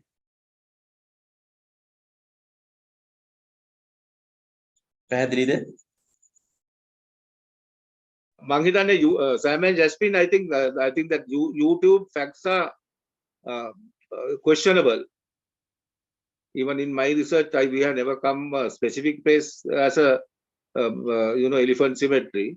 And also, I must mention another fact that elephants in captivity, that is the reason the elephants in captivity live longer than the elephants in the jungle, because elephants in captivity, they can be fed by their owners. I have seen they have been fed on like soup and things, not soup, mashed up vegetation, put into barrels and fed into their mouth by horses. Not garden hose, big pumping petrol. You can put it to their mouth. So the elephants in captivity are. You can always see that's the reason. Something that some of you all doesn't know. The captive elephant can live longer than the elephant in the jungle. Thank you. ඒක වෙන්න පුළුවන් මොකද සුද්ධ කාලේදී අලි අල්ලලා elephant holding place තිබුණානේ. එතකොට ඒ වගේ තැනකදී සමහර විට ඒ අලි ටික ආයි අතහැර ගන්න හරි විකුණන්න හරි බැරි වුණා නම් එහෙම තැන තියෙන්නත් පුළුවන්. ඒක හරි. එතකොට ඔයා ඔය කියන්නේ අලි මැරෙන්න එක හේතුවක් ඒගොල්ලෝ බඩගින්නේ තමයි මැරෙන්නේ කියන එක නේද? ඒ කියන්නේ කන්න බැරි වෙලා තමයි මැරෙන්නේ. කන්න බැරි වෙලා. ඒක මොකද ඒගොල්ලෝන්ගේ අර දත් ගෙවුනට පස්සේදී ඒගොල්ලන්ට තවදුරටත් අර රෆ් කන්ඩිෂන් එකක තියෙන ආහාර ෆුඩ් පැටර්න් එකකට යන්න බෑ. ඒ කියන්නේ ෆයිබර් අඩංගු ආහාර කිසිම කන්නේ. ඉතින් ඒක දත් ගෙවීම නිසාම තමයි ඒගොල්ලෝ බලන්නේ පුළුවන් තරම් එයාලට ලේසියෙන්ම කන්න පුළුවන් කෑමක් කන්න තමයි අර ප්‍රෙස් ග්‍රාස් තියෙන නිකන් විල්ලු වගේ තැන් වලට ඒගොල්ලෝ යන්නේ. ඒ වගේ තැනකට ගිහිල්ලා ගොඩක් අය එකතු වෙලා ඒ වගේ තැන් වලදී ජීවිතයේ අවසාන කාලය ගෙවනකොට එතන නිකන් ගොඩක් මරණ එකතු වුණාම අලිසෝණක් වගේ වෙනවා. ඉතින් නිශ්චිතව හඳුනාගත්ත අලිසෝණක් උඩ මේ ලංකාවේ තියෙන තැනක් මම හඳුනගෙන නැහැ හැබැයි. හරි thank you. හරි. ඉතින් අලි ඔය විදියට රංචු විදියට ඉන්නවා මේ තියෙන උඩවලව. උඩවලව ගැන විශේෂයෙන්ම කියන්න ඕනේ ආසියානු කලාපයේ ආසියාතික අලියා ලස්සනම අලි බලන්න පුළුවන්. කොළඹ ඉඳලා ඒ කියන්නේ කැපිටල් සිටි එකේ ඉඳලා මනින්ම ලං වෙලා අලි බලන්න පුළුවන් ලංකාවේ තියෙන එකම ජාතික වනෝද්‍යානයේ උඩවලව. ඒ වගේම තමයි අවුරුදු පුරාම අලි බලන්න පුළුවන් ජාතික වනෝද්‍යානයත් ලංකාවේ තියෙන්නේ උඩවලවේ. සාමාන්‍යයෙන් අවුරුදු පුරාම අලි 450ක් 500ක් වගේ ප්‍රමාණයක් දකින්න පුළුවන්. දවසකට අලි 50ක් 60ක් වගේ දකින්න පුළුවන් දවස් තියෙනවා. වියලි කාලය වෙනකොට අලි 150ක් 200ක් වගේ රංචුවක් දකින්න පුළුවන්. දැන් මේක මින්නේරියේදී වෙනස් වෙනවා. මින්නේරියේදී එලිෆන්ට් ගැද එක සිද්ධ වෙන්නේ ඩ්‍රයි සීසන් එක පටන් ගන්නකොට. සාමාන්‍යයෙන් මැයි මැද ඉඳලා සැප්තැම්බර් අග වගේ දක්වා කාලය තුල තමයි මින්නේරිය අලි දකින්න පුළුවන්. නමුත් දවල් කාලේ නැහැ. හැබැයි උඩවලවේ දිවා රාත්‍රී දවල් හවස හැම වෙලෙම අලියෙක් බලන්න පුළුවන්. ඒකට හේතුව උඩවලව ස්පෙસિෆික් for the elephant. මොකද මේ හැබිටැට් එක ඒගොල්ලන්ට හරිම යූස්ෆුල් නිසා. ඉතින් අලි ඉන්නේ මේ විදියට හැමතිස්සෙම ෆීමේල් හර්ඩ් එකක් තමයි අපි අලි ගැන කතා කරද්දී ගන්නෙ. අපි ඒකට කියනවා රංචුවක් එහෙම නැත්නම් ෆීමේල් හර්ඩ් එකක් කියලා. ඒගොල්ලෝ නිරන්තරයෙන්ම කරන්නේ කකා ඇවිදගෙන යන එක. ඒ ඇවිදින ගමන් ඒගොල්ලෝ පැටව හම්බු කරනවා. ඒගොල්ලෝ ලොකු කරනවා. ඉතින් අලුත් තැන් වලට යනවා. ඒගොල්ලොන්ගේ පොපියුලේෂන් එක වැඩි කරගන්නවා. ඒ අතරතුර සත්තු මැරෙනවා. මේ හැම දෙයක්ම දරාගෙන ඒගොල්ලෝ හර්ඩ් එකක් විදියට එකට ඉන්නවා. සාමාන්‍යයෙන් උඩවලවේ එහෙම එක රංචුවක එහෙම නැත්නම් එක හර්ඩ් එකක අලි 25 30ක් ඉන්නවා. දැන් මින්නේරිය කවුරුල්ල වගේ ගැදරින් ප්ලේස් එකක ඒ වගේ ගොඩාක් එකතු වුණාම අපි කියනවා එකපාරට අලි 450ක් 500ක් ඉන්නවයි කියලා. නමුත් අලි 450ක් 500ක් ඉන්නවයි කියනකොට ඒ අලි 450 500ම එකම ගෲප් එකක් එකම හර්ඩ් එකක් නෙවෙයි. ඒගොල්ලෝ හර්ඩ් ගොඩාක් හවසට එකතු වෙලා තමයි එච්චර අලි ප්‍රමාණයක් අපි දකින්නේ. නමුත් සාමාන්‍යයෙන් ඇඩල්ට් ගෲප් එක හොඳට අලි ඉන්න ගෲප් එකක අලි 30ක් විතර ඉන්න රංචුවක් සාමාන්‍යයෙන් දකින්න පුළුවන්.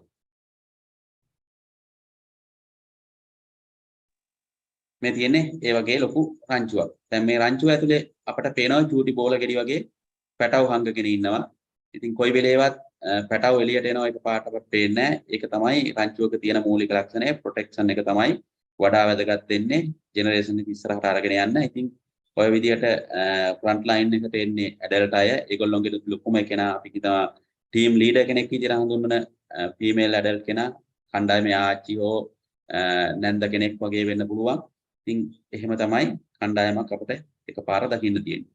ඊට පස්සේදී ලංකාවේ තවත් කතාවක් තියෙනවා. ඒක අර ඉන්ටරෙස්ටිං නිසා තමයි මම මේ කියන්නේ. තුම්පත් රෑන නැත්නම් ක්‍රියෝ කියලා කියනවා.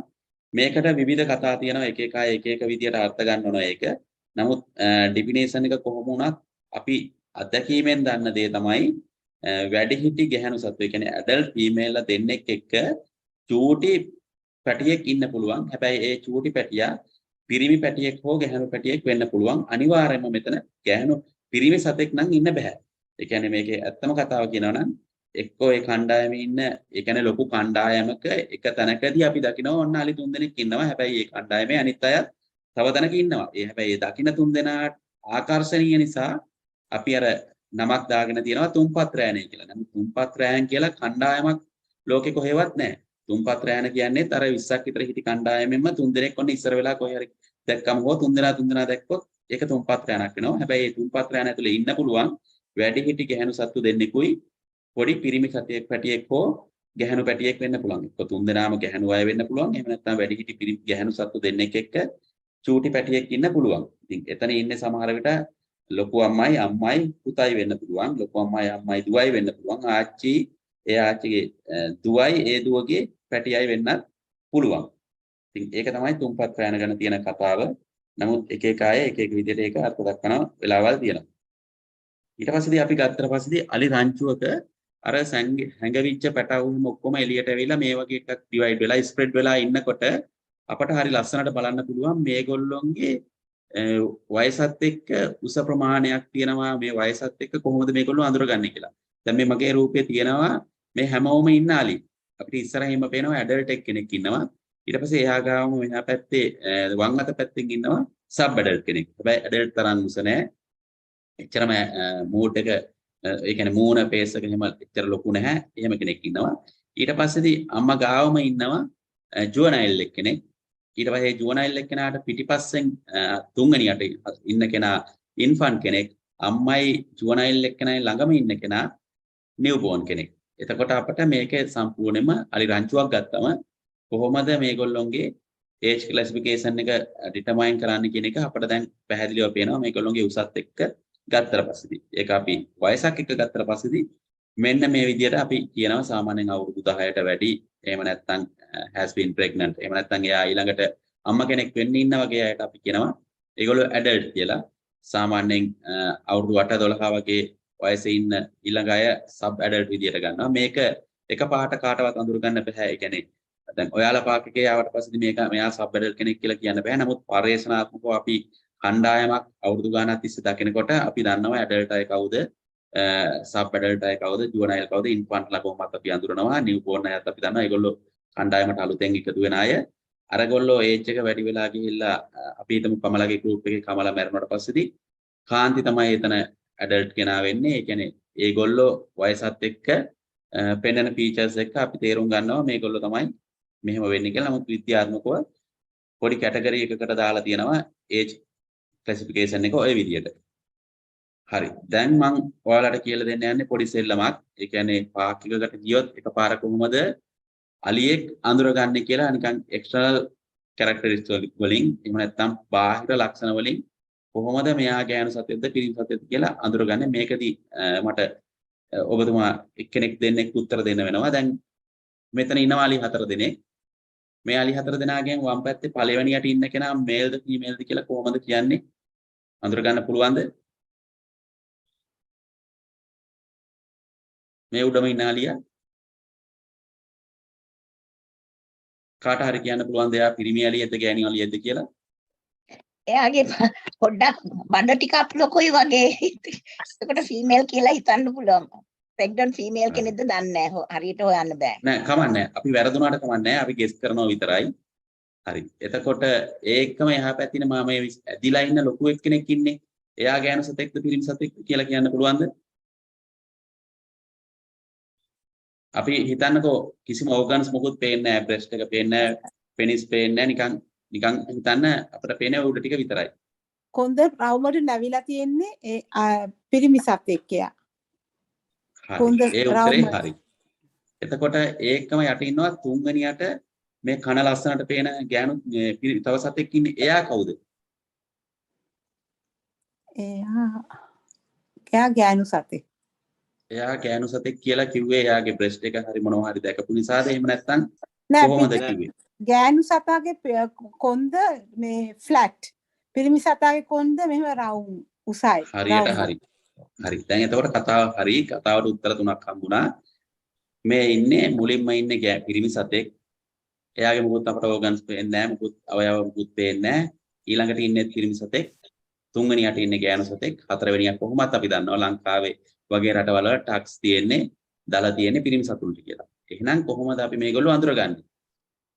මේ අලින්ගේ ගැහණු සතා හැමතිස්සෙම අපි නිකන් ඒකට කීමට කියනවා බොක්ස් ෂේප් කියලා. පොඩ්ඩක් බලන්න තුන්වෙනි රූපේ ඉන්න සතා පෙට්ටි හැඩයක් තියෙන්නේ. එයාගේ පිටකොන්ද ෆ්ලැට්. හරිද? එතකොට එයාගේ හෙඩ් රීජන් එක හැමතිස්සම ඔළුව තියන් ඉන්නේ පොසිෂන් එක ලෙවල් ෆ්ලැට් ලෙවල් එකටම තමයි තියන් ඉන්නේ. හැබැයි ඔළුවේ ප්‍රමාණයත් පොඩි. ඒ වගේම තමයි කොන්දේ තියෙන උස අර සෙල්ලගේ වගේ ඒ කර්ව් එක පිරිමි අලින්ගේ පැහැදිලිව පේනවා. ඊට පස්සේදී සෝල්ඩ් එක ඉස්සරහා තියෙන කකුල් ටිකක් ඉහළට එස වෙලා තියෙනවා. ඒ වගේම නෙක් රෝල් එකක් මේ බෙල්ලේ තියෙන නෙක් රෝල් එකක් ටිකක් වැඩිපුර පිරිමි අයගේ දකින්න පුළුවන්. එතකොට මේ පළවෙනි රූප දෙකේ ඉන්නේ පිරිමි අලි දෙන්නෙක්. හැබැයි ඒකේ පළවෙනි රූපේ එකපාරට අඳුර ගන්න බෑ. එයාගේ බඩගිඩියක් විතරක් තියෙන නිසා. නමුත් අපිට හිතන්න තියෙන්නේ මේ ස්ලෝප් වෙච්ච පිටිපස්ස. පෙල්වික් ගර්ල් එක හැමතිස්සෙම ගෑනු සතෙක්ගේ නිකන් අර බොක්ස් ෂේප් එක වගේ කොට කැඩයක් තියෙන්නේ. මොකද එයා පැටව හම්බු කරන්න ඕනි. එයා මේට් වෙනකොට පිරිමි සතාට සහයෝගයක් විදියට එයාගේ ඇඟ ඒ විදියටම හැදිලා තියෙනවා. ඒකෙම අනිත් පැත්ත පිරිමි සතා එයා මේට් වෙනකොට එයා මෙයාගේ උඩින් කකුල් තියලා එයාට ඉස්සෙන්න ඕනි. ඒක නිසා ඒ පරතරයේ කර්ව් එක හදාගන්න ඉඩ හදාගන්න එයාගේ පිටිපස්ස මේ විදියට ස්ලෝප් වෙලා තියෙනවා. එන්නේ ඒක තමයි ඔය වෙනසේ තේරුම. දැන් අපි බලමු තව එක්කෙනෙක්.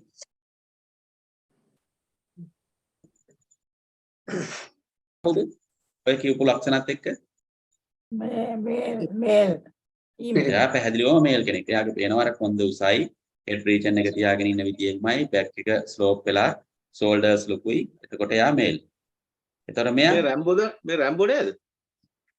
මෙයා රැම්බෝ නෙවෙයි. රැම්බෝත් ඉන්නව ළඟ පාතම මම පෙන්නන්නම්. හරි. මෙයා කවුද එතකොට? female.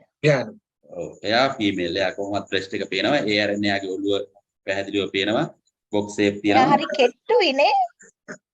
ඔව් ගොඩක් කෙට්ටුයි. ඒ කතාවත් මම ඉස්සරහට අරන් එන්නම්. එතකොට මෙයාත් අඳුර ගන්න පුළුවන් මොන ෆීමේල් කියලා. දැන් මේල් ෆීමේල් අඳුර ගන්න පුළුවන් ටිකක්. එතකොට මෙයා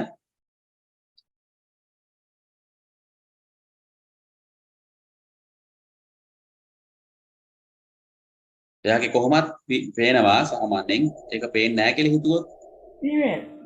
ඔව් එයාත් ෆීමේල්. කොහොමත් එයාගේ ෆීමේල් කියලා අපට පේනවා. එතකොට දැන් අපිට පැහැදිලි අර බොඩි ෂේප් එක, ඒ කියන්නේ බාහිර ලක්ෂණයත් එක්ක ගෑනු සත්තු පිරිමි සත්තු කොහොමද කැලේදී අඳුරගන්නේ කියන එක ටක් ගාලා රංචුවක හිටියත් අඳුර ගන්න පුළුවන් කියන හැකියාව තියෙනවා. දැන් අපි බලමු මෙන්න මේ රූපේ ඉන්න ඔය කියන ගෑනු සත්තුයි පිරිමි සත්තුයි මෙන්න රම්බොත් ඉන්නවා මෙතන. මේ ඉන්නේ පළවෙනි එකේ ෆීමේල් එකෙක්. අපි දැන් ෆ්‍රන්ට් view එකයි සයිඩ් view එකයි දෙකට ගත්තට පස්සේ දැන් හොඳට පේනවා කොහොමද ඒගොල්ලොන්ගේ හැඩේ බොඩි ෂේප් එකේ තියෙන වෙනස්කම කියලා. ඊට පස්සේදී ඒ උඩ දෙක යට දෙක ගත්තට පස්සේදී ආයෙත් පේනවා ෆ්‍රන්ට් view එකේදී කොච්චර ලොකු හෙඩ් එකයි ඊට පස්සේ ෆ්‍රන්ට් බොඩි එක ෂෝල්ඩර්ස් කොහොමද වෙනස් වෙන්නේ කියලා. ඉතින් ඒකෙන් අපට අක්කාල ගෑනු පිරිමි අඳුර ගන්න පුළුවන්. ආයෙත් මම අර ෆොටෝ එකම මෙතන දාලා තියෙනවා. ඒකෙන් මෙතන දාලා අඳුනලා තියෙන්නේ ටක්ස් නැත්තම් එතන පැටියෙකුත් ඉන්නවා, ගෑනු සතෙකුත් ඉන්නවා. ටක්ස් නැත්තම් අර ටෙම්පොරල් ග්ලෑන්ඩ් එකේ සික්‍රේෂන් එකක් නැත්තම් එකපාරට ඔයාලට හිතෙන්න පුළුවන් එයාත් ගෑනු සතෙක් නේද කියලා. අපි අමතක කරන්න ටක්ස් ගැනයි අර ටෙම්පොරල් ග්ලෑන්ඩ් එකේ සික්‍රේෂන් එකයි. හැබැයි ඒත් එයාව අඳුර ගන්න පුළුවන් පිරිමි සතෙක් කියලා. මොකද එයාගේ අර කුඹස්තලයේ කියන තන නළලේ ගාව තියෙන ගෙඩිය ගෑනු සතාට වඩා ලස්සනට ඉදිමිලා තියෙනවා. එතකොට ගෑනු සත්තු පිරිමි සත්තු පොඩ්ඩක් අඳුර ගන්න දැන් ලේසි කැලේ ගියාම. ඊට පස්සේදී ගෲප්. දැන් මේ උඩවලවේ ඉන්න ගොඩාක් අලි අපි අඳුරනවා. අලි 1000කට වඩා අපි පිරිමි අලි අඳුරනවා උඩවලවට එන යන අය. ඒ වගේම ගෑනු රංචුත් අලි 1000කට ආසන්න ප්‍රමාණයක් අපි නම්බර්ස් දීලා තියෙනවා. මේ ඉන්නේ කමලගේ ගෲප් එක. ඒ කොහොමද එකපාර කමලගේ ගෲප් එකක් හරි ටානියාගේ හරි අමාලගේ හරි ගෲප් එකක් කියලා කියන්නේ කියලා කාට හරි ප්‍රශ්නයක් එන්න පුළුවන්. ඒක ඇත්තටම ලොකු ප්‍රශ්නයක්. හැබැයි අපි පරිශන කරන්න ගත්තේ 2004 වගේ කාලෙදී. එතකොට අපට පර්මිෂන් ලෙටර් එකේ දීලා තිබුණා අපට ගිහිල්ලා අලින්ට ආසන්න තැනක ඉඳගෙන අලියුන්ව බලන්න පුළුවන් කියලා මුළු දවසම. ඉතින් අපි කරන්නේ ජිප් එකේ ගිහිල්ලා අලිව අඳුර ගන්න ඕනේ ඉස්සෙල්ලාම අපිට අලිව අඳුර ගන්න. අපි ගිහිල්ලා අලින්ගේ ෆොටෝස් ගන්නවා. අලින්ගේ ෆ්‍රන්ට් එකෙන්, බෑක් එකෙන්, සයිඩ් එකෙන්, ටේල් එකෙන්, ඉයර් පැටර්න් එකෙන්, ඉයර් එකේ තියෙන හෝල්, ටියරින් හැම දෙයක්ම එක්ක සෑහෙන ෆොටෝ ප්‍රමාණයක් අපි අරගන්නවා එක කණ්ඩායම. අපි හිතමු අද දවසේ ගිහිල්ලා නතර වෙච්ච තැන හිටිය කණ්ඩායම පුළුවන් තරම් අපි ඒගොල්ලෝගේ ෆොටෝ ගන්න අතරේ අපි ඒගොල්ලෝගේ behaviors කියනවා. කවුද ඒකේ ඩොමිනන්ට් වගේ ඉන්න කෙනා. හැබැයි මුලින්ම අපට වරදිනවා. අපිට හිතා ගන්න බෑ ඒක ඩොමිනන්ට් හරියටම මෙයාද කොහොමද කියලා. හැබැයි හෙටත් ගියාට පස්සේදී අපිට හෙට පොඩි නිගමනයකට එන්න පුළුවන්. ඔය විදිහට අවුරුදු 3-4ක් ගියාට පස්සේදී අපට පුළුවන් වුණා උඩවලේ වනෝද්‍යානය ඇතුලේ කැටලොග් එකක් හදන්න අලි කොච්චර ඉන්නවද, ඒගොල්ලෝගේ කණ්ඩායම මොකද්ද, ඒක කණ්ඩායම කොච්චර ඉන්නවද කියලා. එතකොට අපි මෙහාට කමලා කියලා කියන්නේ මේ ඉන්න පළවෙනිම කෙනා කමලා. ඉතින් කමලාගේ කන් දෙක ඔය විදියයි. කමලත් එක්ක ඉන්න ගෲප් එකේ ගොඩාක් අයගේ කන් වල පිග්මන්ටේෂන් එක හරි පැහැදිලි ලස්සනයි. ඉතින් ඒක නිසා කමලත් එක්ක ඉන්න ගෲප් එකට කමලා, කාන්ති, කවිතා, කසුනි ඒ වගේ කියලා අපි නම් දාලා ඒ ගෲප් එක අපි දැන් හදාගෙන යනවා. දැන් මේ වෙද්දි කමලා මැරුණා, කාන්තිත් මැරුණා. එතකොට හිතන්න දැන් අපේ රිසර්ච් එකත් එක්ක ඒගොල්ලෝගේ ජීවිතෙන් මැරිලා යනවා. ඒ කියන්නේ ඒගොල්ලෝගේ ජීවිතයට සමුදෙනවා. හැබැයි ටීම් එක ඉස්සරහට පැටවුම් දිලා තව කණ්ඩායම කමලගේ ගෲප් එක කමල නැති වුණාට අලුත් නම් වලින් එන ඇඩල්ට් අය ඉන්නවා. ඒගොල්ලෝ ඔක්කොම කන් වලින් වෙනස්, නැට්ටෙන් වෙනස්, බොඩි ෂේප් එකෙන් වෙනස්. මේක හරි අමාරු දෙයක් අලි අඳුර ගන්න එක.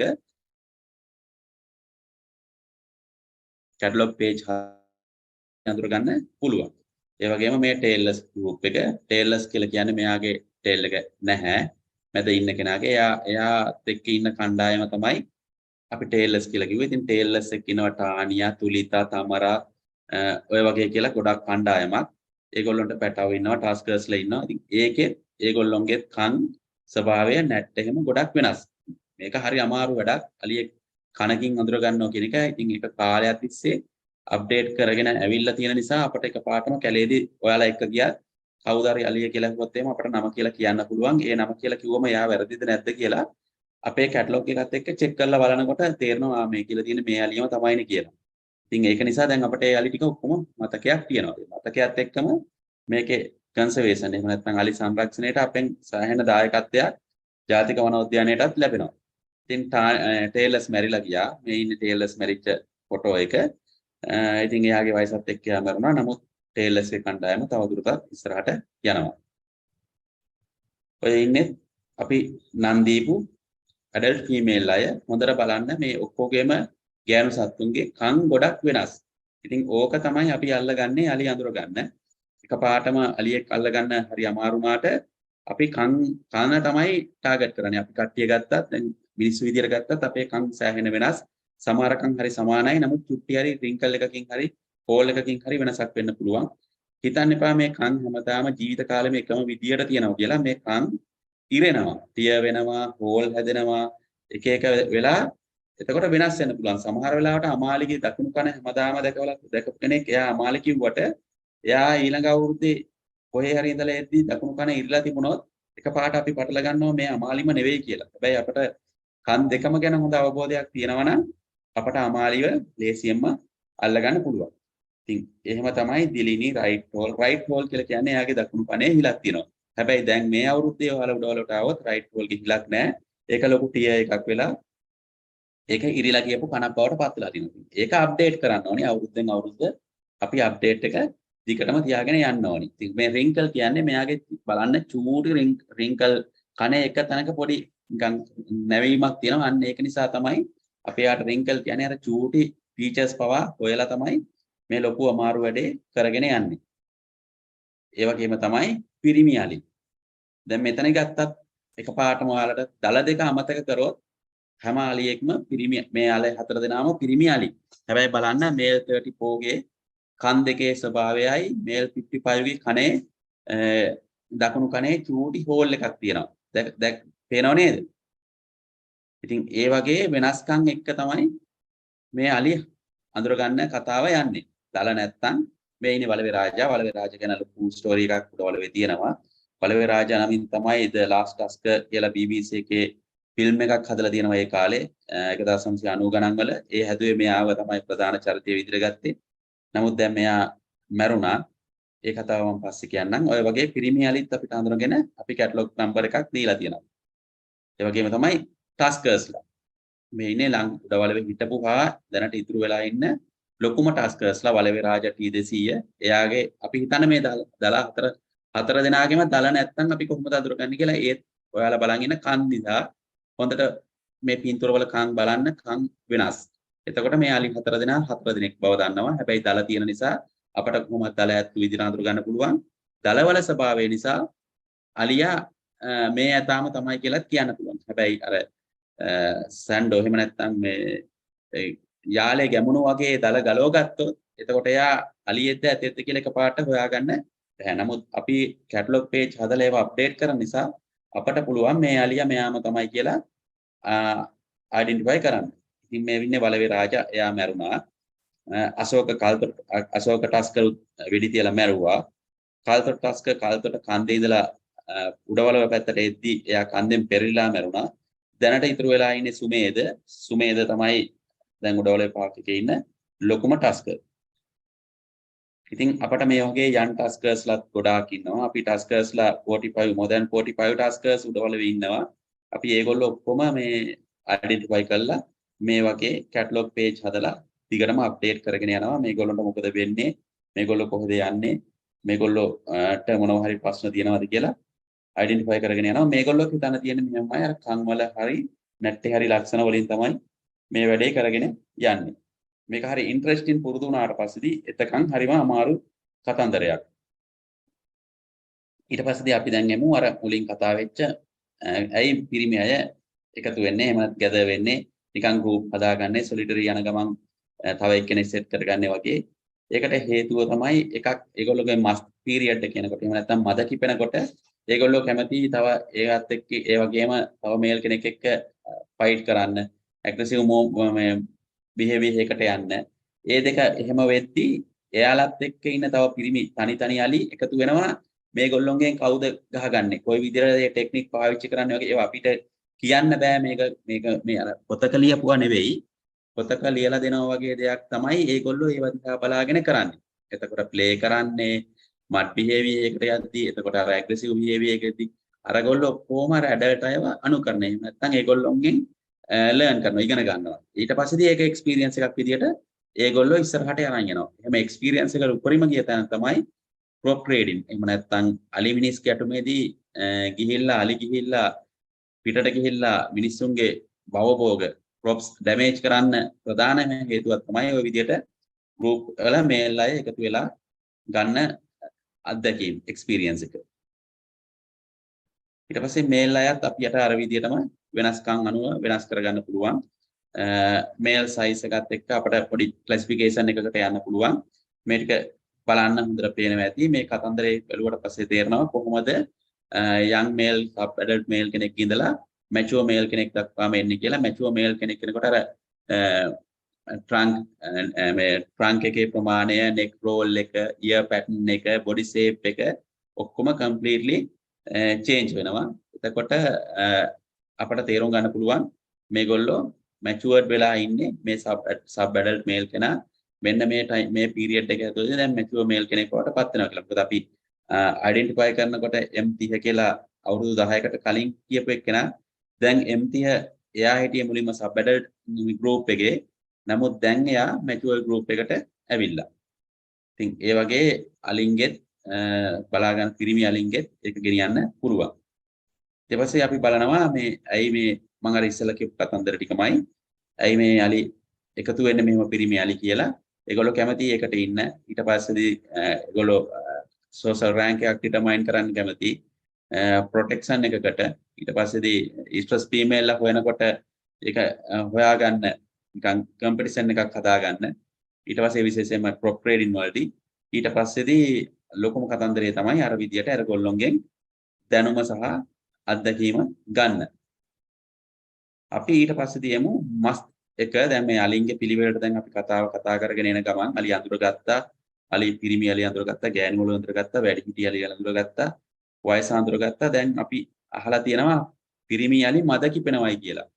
මද කිපෙනවා කියලා කියන්නේ එයාගේ පරිණත අවධියකට එහෙම නැත්නම් එයා වැඩි පියුබර්ටි එකෙන් පස්සේ සෑම අවුරුද්දකම එකම කාලෙකදී එයා එන්න ඕනි මද අවධියට. එහෙම නැත්නම් එයාගේ සරු කාලයට. සරු කාලය කියලා කියන්නේ එයා මේට් වෙන්න සුදුසු තත්යකට එනවා කියන එක. කියන්නේ නියුට්‍රල් ලෙවල් එක හොඳට හදාගෙන බොඩි කන්ඩිෂන් එක හොඳට හැදිලා එයා හොඳ පිරිපුන්. එහෙම නැත්නම් එයා හොඳ හෙල්දි බොඩි එකක් එක්ක ඒ සතා දකින්න ලැබෙන කාලය තමයි මස් එක කියලා කියන්නේ. හැබැයි මේ මස් එක පිටට මොනවා හරි ලක්ෂණ වලින් ඒ කියන්නේ appearance වෙනවා.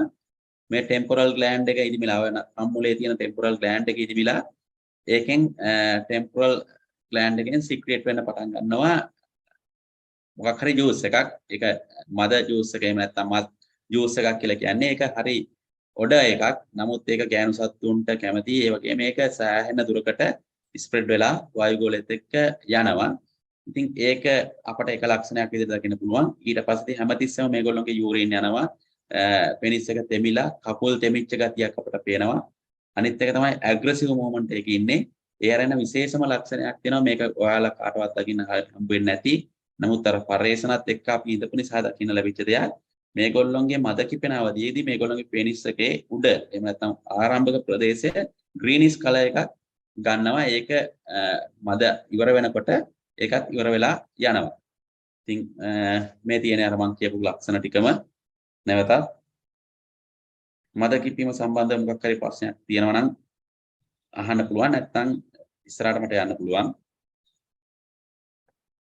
ඔන්න දැන් අපේ අරුණ මහත්මයා කැමති අලියෙක් ඉන්නවා තුන්වෙනි යට ඉන්නේ රම්බෝ.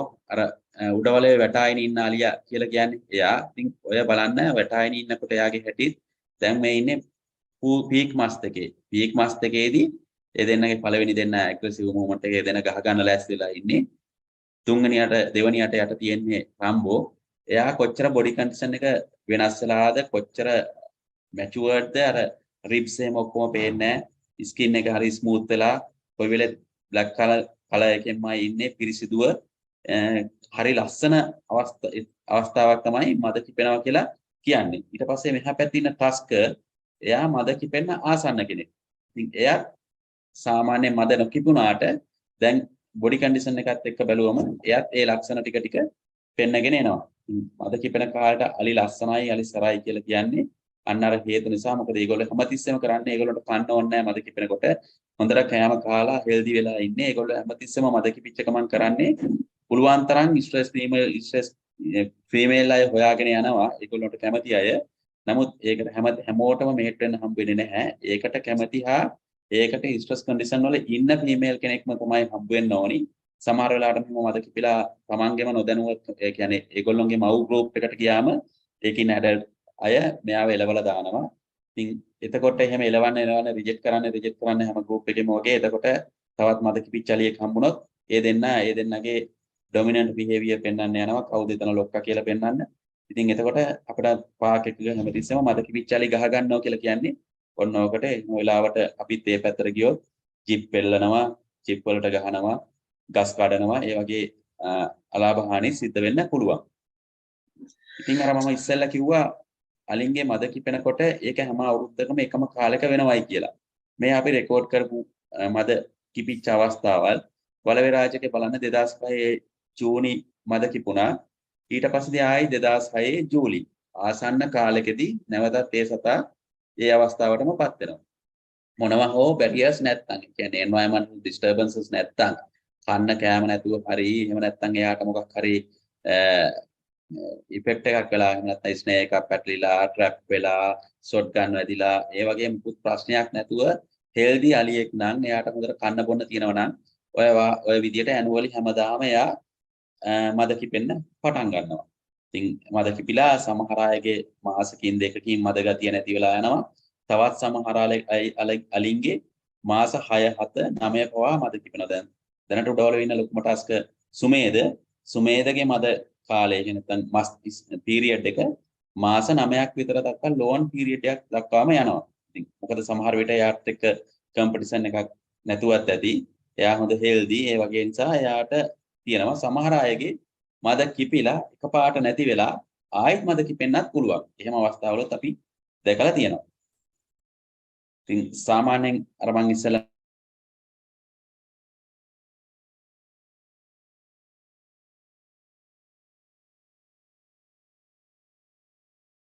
Can't hear.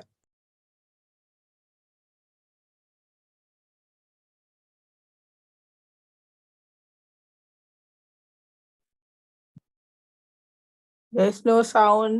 Sameera මම හිතන්නේ වරදිලා mute වුණා. Sameera ඔයා mute වෙලා ඉන්නේ.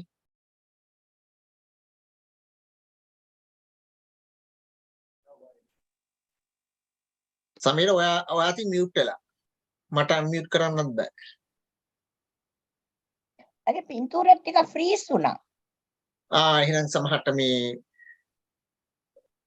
මේක Oh, I think Rwanda, Udawalawe is experiencing massive rain at the moment. right. Connection problem එකක්ද දන්නේ නැහැ. වෙන්න ඇති. අපි පොඩ්ඩක් දෙමු නම් ඔයාගේ ප්‍රශ්න. මම call එකක් දෙන්න පොඩ්ඩක් call කරලා බලන්න. call එක බලන්න. Mute වෙලා කොහොමද? ඔව් mute වෙලා බලමු.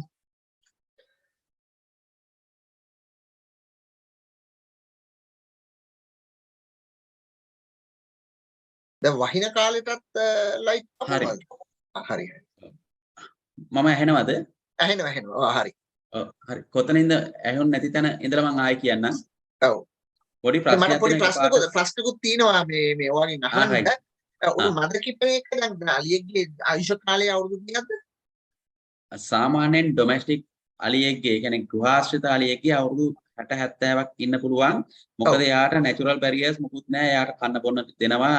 ළඟපාතම තියාගෙන ඉන්නවා. ඒ වගේ නිසා නමුත් මම කියන්නේ ගෙදර අලි හදන්න කියලා නෙමෙයි කියන්නේ. නමුත් නැචරල් හැබිටට් එකක් යූස් කරන අලියෙක්ගේ එයාට තියෙන කන්ඩිෂන් ප්‍රශ්න ඒවා මේවා ගොඩක් එක්ක එයාට සාමාන්‍යයෙන් අවුරුදු 60ක් වගේ වෙද්දි එයා මැරෙන්න පුළුවන්.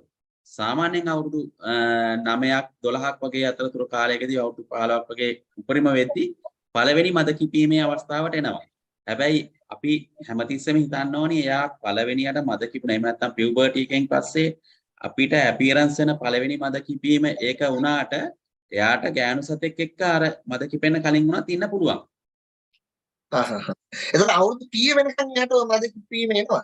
සාමාන්‍යයෙන් එයාගේ ඇනටොමිකලි එන ජීන් එකයි එහෙම නැත්නම් පරිසර තත්ත්වයන් ඒ කියන්නේ එන්වයරන්මන්ටල් කන්ඩිෂන් හොඳ නම් එයාට හොඳට කන්න බොන්න ටික තියෙනවා නම් ඒකේ නියුට්‍රිෂන් ලෙවල් එක වැඩි හයි ප්‍රෝටීන් වගේ දේවල් ලැබෙනවා නම් එයාට සාමාන්‍යයෙන් අවුරුදු 50ක් දක්වා දැන් රම්බෝ අපි හිතනවා අයියන්ඩි කියලා මෙහි අලියෙක් ඉන්නවා. එයාට අයියන්ඩි කියලා කියන්නේ එයා ටිකක් වයස වැඩි නිසා අයියන්ඩි අපි ආසන්න වශයෙන් හිතනවා අයියන්ඩිට අවුරුදු 60ක් වගේ ඇති කියලා. හැබැයි අයියන්ඩි ගිය අවුරුද්දේ මද කිපිලා හිටියා. ඉතින් තව මෙහෙම ප්‍රශ්නකුත් තියෙනවා. එයා මද කිපුණයි කියලා සමහර වෙලාවට එයා ෆීමේල් පස්සේ යන්නේ නැති අවස්ථාවලුත් තියෙනවා. දැන් අයියන්ඩිට එහෙම යන්න එතකොට එයා එහෙම යන්නෙත් නැහැ. ඉතින් තව මේල් දීපා කියලා කෙනෙක් ඉන්නවා කන කැඩිච්ච ගෑනු සතෙකුයි පිරිමි සතෙකුයි දෙන්නම එක වගේ නිසා ඒ දෙන්නම දීපලා අරයට මේල් දීපා කියලා කියන පිරිමි එක්කනට. ඉතින් එයාත් මද කිපුණත් එහෙම ලොකු මේටින් බිහේවියර් එකකට හෝ ඇග්‍රෙසිව් බිහේවියර් එකකට යන්නේ නැහැ. ඒගොල්ලෝ සාමාන්‍ය විදිහට මද කිපිච්ච වෙලාවෙත් ගහක් යටට වෙලා සාමාන්‍යයෙන් හරි කාම්. ඒගොල්ලෝ එච්චරම දරුණු තත්ත්වයක් නැහැ. ඉතින් ඒකෙන් අදහස් කියන්න බෑ මද කිපින හැම අලියම මේට් වෙන්න ඕනි හෝ වයසේ අවුරුදු අවසාන කාලෙත් මද කිපුනම මේට් වෙනවා හෝ එහෙම එකක් නැහැ. අපි දැකලා තියෙන එක්ස්පීරියන්ස් එකත් එක්ක අපි කියන්නේ සාමාන්‍යයෙන් යං ඒජ් එක 30 40 වගේ අය හොඳට මේට් වෙනවා. මේ ගොඩාක්ම වයසට ගිහිල්ලත් මස්තයකට එනවා. නමුත් අවුරුදු 50 වගේත් මස්තයකට ඇවිල්ලා තියෙනවා. ඒගොල්ලෝ අර වගේම ඇක්ටිව් මේටින් බිහේවියර් එකකට යනවා කියලා දැකලා නැහැ. හැබැයි යන්න පුළුවන්. මොකද අපි රිසර්ච් එක කරන්නේ පේන සීමාවක ඊට එහා පැත්තේ රැට කැලෑවල් වල ඇතුලේ සිද්ධ වෙන දේවල් ඊට පස්සේ ඝන කැලේ පැත්තට සිද්ධ වෙන දේවල් අපිට රෙකෝඩින් නැහැ. අපි දැකපු දේවල් ටික තමයි අපි ඒ වගේ කතාව හැදෙන්නේ. ඒකට සම්බන්ධ ප්‍රශ්නයක් ඔය මේ අලි අතරේ ඔය හෝමොසෙක්ෂුවල් අලි එහෙම දෙයක්ත් තියෙනවද? නැත්නම් ඒක නිකන් දැන් ඔය යට පින්තූරේ මම එහෙම එකකට තමයි ගත්තේ. සාමාන්‍යයෙන් ඔය වගේ කාලෙකදී පිරිමි අලි දෙන්නෙක් ඔයගේ ස්ක්‍රීන් එක ෂෙයා වෙන්නේ නැහැ. සමීරගේ ස්ක්‍රීන් එක ෂෙයා වෙන්නේ නැහැ.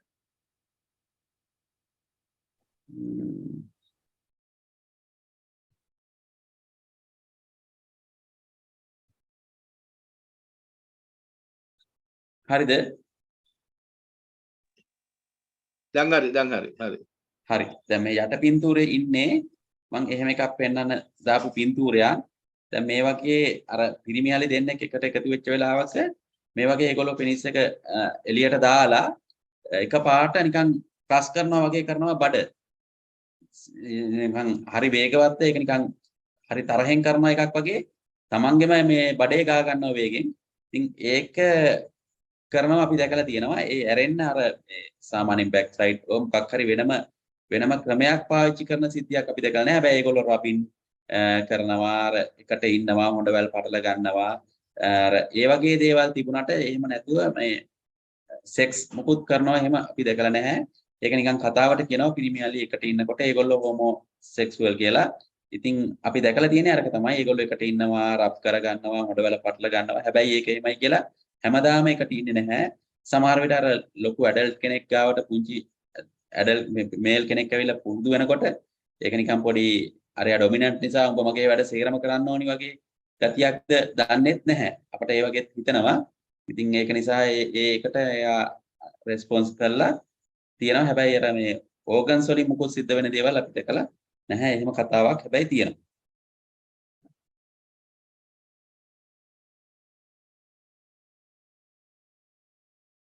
හරි. දැන් ඊට පස්සේ මේටින් එකෙන් පස්සේ අපි යනවා අලියෙක් කොහොමද ඉපදෙන්නේ කියලා. ඉතින් ආසන්න වශයෙන් මාස 22ක් වගේ ඒගොල්ලොන්ගේ ප්‍රෙග්නන්සි එකක් තිබිලා පැටියෙක් හදනවා. ඉතින් මේ පළවෙනි පින්තූරේ තියෙන්නේ අපට කෝල් එකක් ඇවිල්ලා කැලේදී මෙන්න මෙහෙම පැටියෙක් හම්බ වෙනවයි කියලා. ගිහිල්ලා අපි බලන් ඉද්දි හම්බෙච්ච පැටියෙක් ඔය පින්තූර දෙක. ඉතින් ඒක හරි අමාරු අවස්ථාවක්. එයා අලුත්ම කෙනෙක් මේ පැටිය හම්බුනේ අලුත්ම අම්මා කෙනෙක්ට. එතකොට එයාත් එක්ක එයාව ප්‍රොටෙක්ට් කරලා එයාට ඔක්කොම ආරක්ෂාව සපයන්නේ අර අපේ කියන්නේ මිඩ්වයිෆ්ලා වගේ වින්නමු අම්බ වගේ අර ඇඩල්ට් අය තමයි. ඉතින් එයා වට කරගෙන වහගෙන එයාට මේ ඒ ෆැසිලිටිස් ටික දීලා පැටිය හදනවා. පැටිය හැදුණු ගමන් වැටුණු ගමන් කකුලෙන් ගහලා එයාව හොල්ලලා අර අපි අර උස්ම ගන්න දේවල් කරනවා වගේ ටිකක් කරලා කොහමරි පයින් ගහලා නැගිට්ටවලා පළවෙනි පාර කිරි දෙන්න උත්සාහ ගන්නවා. සමහර වෙලාවල් වලට අපි දැකලා තියෙනවා ඒ අම්මට කිරි දෙන්න මානසිකත්වයක් නැහැ. එයාගේ මෙන්ටලි හැදිලා නැහැ කිරි දෙන්න. ඉතින් පුළුවන් තරම් try කරනවා මහා අනිත් ඇඩල්ට් කෙනා සක් කරවන්න අරයව. ඉතින් සෑහෙන වෙලාවකට පස්සේ කොහොම හරි කිරි දෙනවා. සමහර අය එකපාරම කිරි දෙනවා. සමහර අය කිරි නොදීම පැටියා මරනවා. මරනවා කියන්නේ පැටියා මැරෙනවා. එහෙම අවස්ථාවල් වල අපි මේ පැටව මේ ළඟදී කිරි දෙන්න බෑ. ඒ අම්මා උසයි. පැටියා චූටි කිරි බොන්න බෑ ඒ පැටියට. අනිත් එයාගේ යාළුවා මම නැත්තම් නංගි හෝ අක්කා කියන කෙනා මෙයාව try කරනවා එයාට දෙන්න බැරි වුණා. අන්තිමට අපි පැටියා 72 වෙනට බාර දුන්නා. අපි කෝල් කරාට පස්සේ ඇවිල්ලා බැලුවා. බලනකොට පැටියට කිරිත් නැහැ. පැටියා තැන් වල මහන්සි වෙලා එහෙම ස්ට්‍රාවේෂන් වෙච්ච නිසා, හාමත් වෙච්ච නිසා එයාගේ තැන් වල läගලා එයාගේ පුරිය පෙකණියේ පණුව. ඉතින් ඒ පැටියා මේ 74 වෙනට අරන් ගියා. දැන් පැටියා ඉන්නේ 74 වෙනි. ඉතින් ඒ වගේ ප්‍රශ්නත් අම්මා කෙනෙකුට අර මිනිස්සුන්ගේ වගේම තියෙනවා. කිරි දීලා එකපාර හදා ගන්න අවස්ථාවල් තියෙනවා. කිරි දෙය ගන්න බැරි අවස්ථාවල් තියෙනවා. කිරි අඩු අවස්ථාවල් තියෙනවා. සමහර වෙලාවට කිරි නොදීම ඉන්න අවස්ථාවල් තියෙනවා. ඒ වගේ පොඩි ප්‍රශ්න ටිකක් එක්ක තියෙනවා. හැබැයි කොහොම හරි ඒගොල්ලෝගේ પરම්පරාව ගෙනියන්න ඒගොල්ලෝ පැටව හදනවා. එක පැටියෙක් හදලා තව අවුරුදු 3මාරක් වගේ යද්දි බොඩි කන්ඩිෂන් හොඳ නම් අම්මගේ තියෙන මේවා හොඳ නම් එයාට තව වතාවක් තවත් පුළුවන්. ඒ සාමාන්‍යයෙන් වල පස්සේ අවුරුදු 3කින් වගේ ස්පේස් එකක් තියාගෙන පැටව හදන්න පුළුවන්.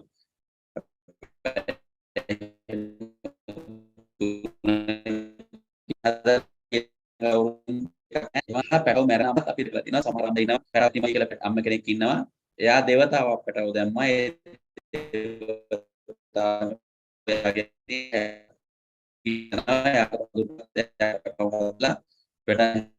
දෙවනි පාසත් එයාගේ මැරෙනවා. ඉතින් පැටියෙක් හම්බුනාම හැමතිස්සෙම මේ විදියට ඒගොල්ලෝ ප්‍රොටෙක්ට් කරනවා. එතකොට අර ඉස්සෙල්ලා ගියා වගේ ලොකු ගමනක් යන්නේ නැහැ. පොඩක් හැමින් තමයි ගමන තියෙන්නේ. මොකද පැටියයි අම්මයි එනකන් ගෲප් එක හැමීට ස්ප්‍රෙඩ් වෙලා කකා බිබී යනවා. දවල් දවසේ ඒගොල්ලෝ ටක් ගාලා හෙවණට යනවා. අර පැටියා ටිකක් ලොකු වෙනකන් ඒ වගේ පසු දින විශේෂයෙන්ම වීලි කාලෙට පැටියා වේලෙනවා. පැටියා හාමත් වෙනවා. ඉතින් පැටියා අවුරස්මියෙන් ආරක්ෂා කරගන්න හිම ඔය වගේ පොඩි ක්‍රම පාවිච්චි කරනවා. ඒ වගේ ටූල්ස් මෙතඩ් පාවිච්චි කරනවා ඒගොල්ලෝ. හරි. ඊට පස්සේ දැන් අපි බලමු ඒගොල්ලෝ ඔක්කොම ඉපදුනාට පස්සේ ඒගොල්ලන්ට කන්න එහෙම බොන්න කොහොමද ඕනි කියලා. සාමාන්‍යයෙන් උඩවලව ගත්තම මේක තමයි අපේ ভেජිටේෂන් ටයිප් එක. උඩවලව පුරාම තියෙනවනේ ෂෝට් ග්‍රාස් එකක්, ටෝල් ග්‍රාස් එකක්. ඊට පස්සේ මේක කලින් පාක් එකක් කරන්න කලින් මේක හේන් එහෙම කරපු එකක්. ඒක ෆොරස්ට් ඩිපාර්ට්මන්ට් එකට අයිති වෙලා තිබිච්ච කැලෑවක්. ඒකේ ඉතිරි වෙලා තියෙන තේක ගස් තියෙනවා. දැන් නම් තේක ගස් නැහැ. ඒ ඇරෙන්න තව තියෙනවා හොඳ ජංගල් එකක්. එහෙම නැත්නම් thick forest එකක්, shrub එකක්. ඊට පස්සේ mix forest එකක් තියෙනවා. forest shrub grass එක එකතු වෙච්ච එකක්. හැබැයි මේකේ අලි කැමති tall grass එකට හරි මේ mix forest එකට හරි shrub එකට හරි short grass තියෙන ප්‍රදේශය තමයි. මොකද අලි හැමතිස්සෙම herbivores ලා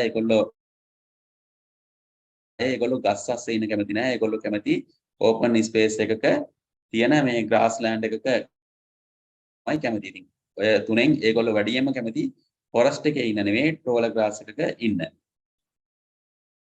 මේ තියෙන්නේ ඒගොල්ලොන්ගේ ආහාර රටාව අපි දකින්න විදිය. මේ පළවෙනි පින්තූරේ තියෙන tall grass එකක්. ඒ කියන්නේ මානං කැලෑවක කොහොමද අලි කන්නේ කියලා ඒගොල්ලෝ හරිම කැමති ඒකට. ඊට පස්සේදී අර වගේ බාක් එක රිමූව් කරගෙන කන්න කැමති, අතු කඩාගෙන කන්න කැමති. ඒ වගේම තමයි අපි අහලා තියෙනවා වියලි කාලෙට වැව් ගාවට අලි ගැද වෙනවා. අලි එකතු වෙනවා කියලා.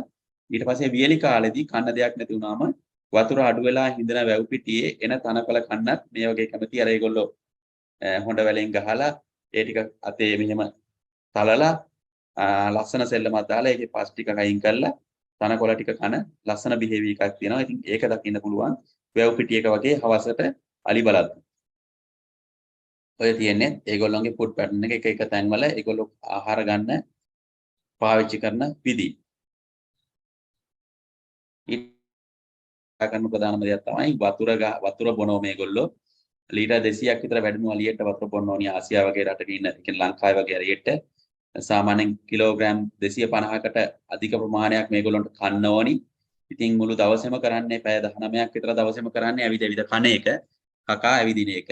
ඉතින් අලින්ගේ සමහරලාට හිතනවා ඇයි අපි මේ අලින්ගේ මොකද්ද බලන්නේ කියලා. ඉතින් බලන්නේ අලි ඇවිදිනවා, කනවා. ඒ අතරතුර ඒගොල්ලොන්ගේ සෝෂල් ස්ට්‍රක්චර් එක තියාගෙන මේගොල්ලෝ රීප්‍රොඩක්ට් කර ඒගොල්ලොන්ගේ පොපියුලේෂන් එක මේ අරගෙන යන ගමනක තමයි යන්නේ. ඉතින් අලින්ට කන්න සෑහෙන මහන්සි වෙනවා. මොකද මේගොල්ලොන්ගේ ඩයිජෙස්ටිව් පැටර්න් එක ඒ නැත්නම් ආහාර ගන්න රටාවේ ෆයිබර් අඩංගු, ඒ කියන්නේ ෆයිබර් තන්තුමය ආහාර තමයි වැඩි. මොකද මේගොල්ලෝ කන්නේ ග්‍රාස්ලැන්ඩ් එකේ තියෙන ග්‍රාස්, එතකොට පොතු වර්ග පාක් එක, එතකොට සමහර පොටු කෑලි වගේ දේවල්.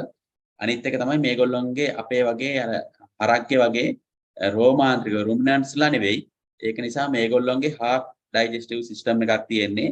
ඒක නිසා මේගොල්ලොන්ගේ ගොම විදියට වැටෙන්නේ නැහැ බෙටි. මේගොල්ලොන්ගේ වැටෙන්නේ අලි බෙටි වගේ කෙඳි අඩංගු බෙට්ටක් තමයි වැටෙන්නේ. ඉතින් ඒක නිසා තමයි මේගොල්ලන්ට ගොඩාක් කන්න ඕනි. කන තරමටම දිරවන්න ආහාර ගොඩක් ඕනි. අනිත් එක ලොකු ශරීරයක් ටොන් සාමාන්‍යයෙන් 3ක් 4ක් තියෙන කකා ඇවිද එහම ඇවිදින කකා ඇවිදින ගමන් අපි දැකලා තියෙනවා අලි බලන්න ගියාම මේගොල්ලෝ දවල් දවසේ වතුරේ බැහැලා ඉන්න හරි කැමති. වතුරේ බැහැලා වතුර නානවා. ඒ කියන්නේ වෝටර් බාතින් කරනවා. එකට ඇලිලා දඟලලා පැටවු සෙල්ලම් කරලා වතුරේ ලොකු එක්ස්පීරියන්ස් එකක් ගන්නවා වගේම වතුරෙන් ඒගොල්ලෝ හොඳ එන්ජොයිමන්ට් එකක් ගන්නවා. ඊට පස්සේ ඒගොල්ලෝ ගොඩට ආපු ගමන් අපි දැකලා තියෙනවා වියලි කාලෙක නම් ඩස්ට් එක. එහෙම නැත්නම් සෑන්ඩ් වැලි අරගෙන හරි පස් ඌරලා ඩස්ට් එක අරගෙන ඇඟට ගහ ගන්නවා. මොකද මෙහෙම ඇඟට ගහගන්නේ මේගොල්ලොන්ගේ ස්කින් එකේ එකක් තමයි වියලි කාලේ මේගොල්ලොන්ගේ තෙතමනේ තියා ගන්න ඕනේ ඇඟේ. ඒක නිසාමයි අලින්ගේ හැම රැලි ගහලා තියෙන්නේ. ඒකේ වතුර ගතිය රඳා පවත්වා ගන්න පුළුවන් හැකියාව වැඩි. අර උඩට ආපු ගමන්ම මේගොල්ලෝ ඩස්ට් එක ගහලා තවදුරටත් අර කවර් එකක් හදා ගන්නවා.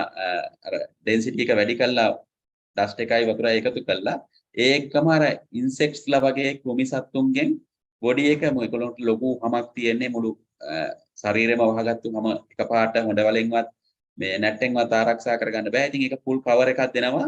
අර මඩ් කවර් එකක් දාගන්න තමයි ඒ වැඩේ කරන්නේ. එතකොට ඒක සන්බර්න් එහෙම නැත්නම් ග්‍රේලියට පිච්චෙන එකනොයි කෘමි සත්තුන්ගෙන් ආරක්ෂා වෙන්නයි දෙකටම තමයි ඒක කරන්නේ. එහෙම මඩ ගහ ගන්නකොට මේගොල්ලෝ එකිනෙකාට එක ඇලිලා ඇඟේ ඇතිලිලා මඩ ගහ ගන්නවා හරි ලේසියෙන්.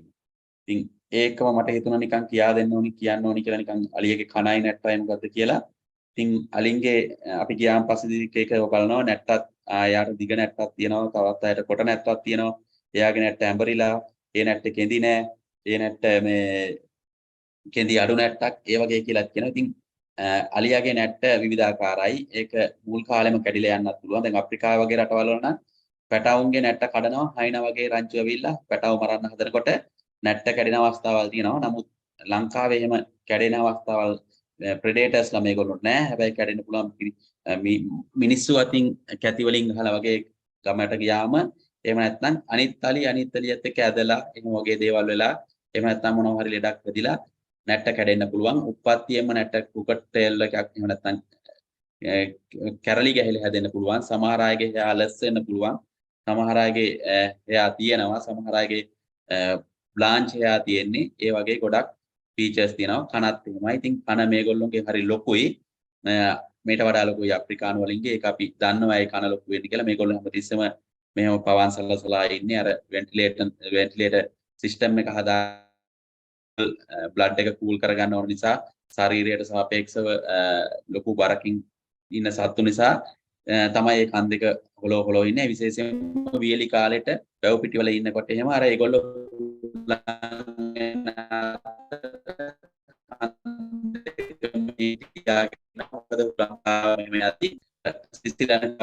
වෙන නිසා. ඉතින් කන් දෙකක් මම දැම්මේ නිකන් ඒක ඔයාලට interesting. Actually, it's a very interesting.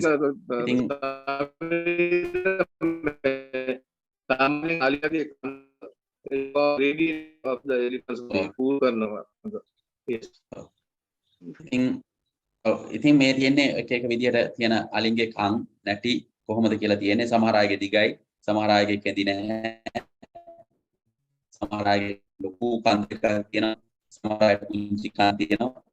චුට්ටක් වෙනස පෙන්වන්න එක තියෙනවා. ඊටු තවත් රූපරාමු ටිකක් හැමතිස්සෙම මේගොල්ලෝ වතුර බීලා කාලා ඉවර වුණාට පස්සේදී දවල් දවසක නම් ගහක් ලොකු ගුණු ගහක් වගේ යටට ගිහිල්ලා නිදා ගන්නවා. ඒ නිදා ගන්නකොට ඒගොල්ලොන්ගේ පරිසරය තියෙන තත්ත්වය කියන්නේ ඩිස්ටර්බ් නැත්නම් විශේෂයෙන්ම සපාරි ජීප් වෙන්නේ නැත්නම් කවුරුවත් ඒ පැත්ත ලඟ වෙන්නේ නැත්නම් ඒගොල්ලෝ හොඳටම නිදා ගන්නවා. සමහර වෙලාවට පැටවු බිම වැතිරිලාම නිදා ගන්න අවස්ථාවල් තියෙනවා. හැබැයි කවුරු හරි එක්කෙනෙක්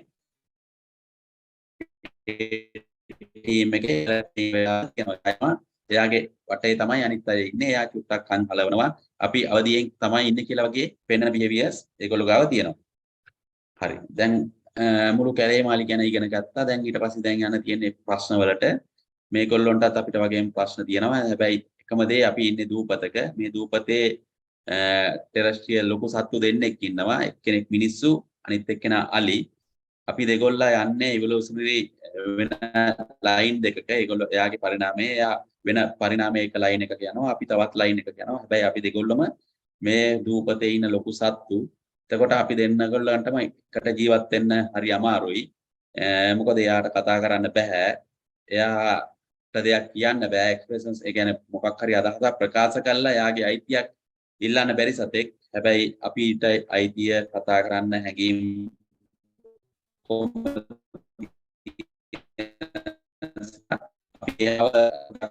මෙතන ගැටුමක් හදාගෙන තියෙනවා. ඉතින් මේ ප්‍රශ්නේ තියෙන්නේ අපේ අතේ.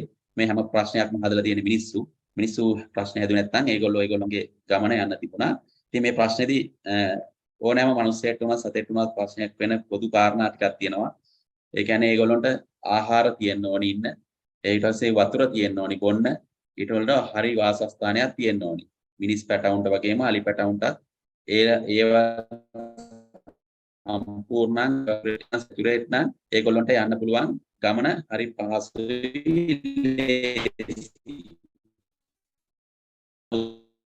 වර්තමාන වෙලා තියෙන්නේ අවුරුදු ගානක් තිස්සේ ජල්පැන කියපු රාජ්‍ය ආයතනවල හා රජය කරපු එක රාජ්‍යයන් වලින් කරපු වැරදි නිසා මේක ප්‍රශ්නයක් වඩපත් වෙලා තියෙනවා. ඉතින් ඒකෙදි ප්‍රධානම දේ තමයි මේගොල්ලොන්ගේ තියෙන හැබිටෑට් වල ක්වොලිටි එකයි ක්වොන්ටිටි එකයි දෙකම මේ වෙද්දි ලොස් වෙලා ගිහිල්ලා අඩු වෙලා ගිහිල්ලා ෆ්‍රැග්මන්ට් වෙලා ගිහිල්ලා නැත්තටම නැති වෙලා ගිහිල්ලා. ඉතින් ඒක කරන්නේ මිනිහා මනුස්සයා තමයි ඒගොල්ලොන්ගේ තැන් වාසස්ථාන අත්පත් කරගෙන ඒවා ෆ්‍රැග්මන්ට් කරලා මිනිස් වාසස්ථාන සෙටල්මන්ට් එකකට ගිහිල්ලා එක මෙගා ප්‍රොජෙක්ට් ගෙනල්ලා ඒ කැලෑවල් වලින් අලි ටිකෙන් ටික අයින් වෙන්නේ. ඉතින් උඩවලව වගේ වනෝද්‍යානයක් ඇතුළ ගත්තමත් මෙන්න මේ වගේ ප්‍රශ්න වෙලා තියෙනවා. විශේෂයෙන්ම උඩවලේ මේ වෙද්දී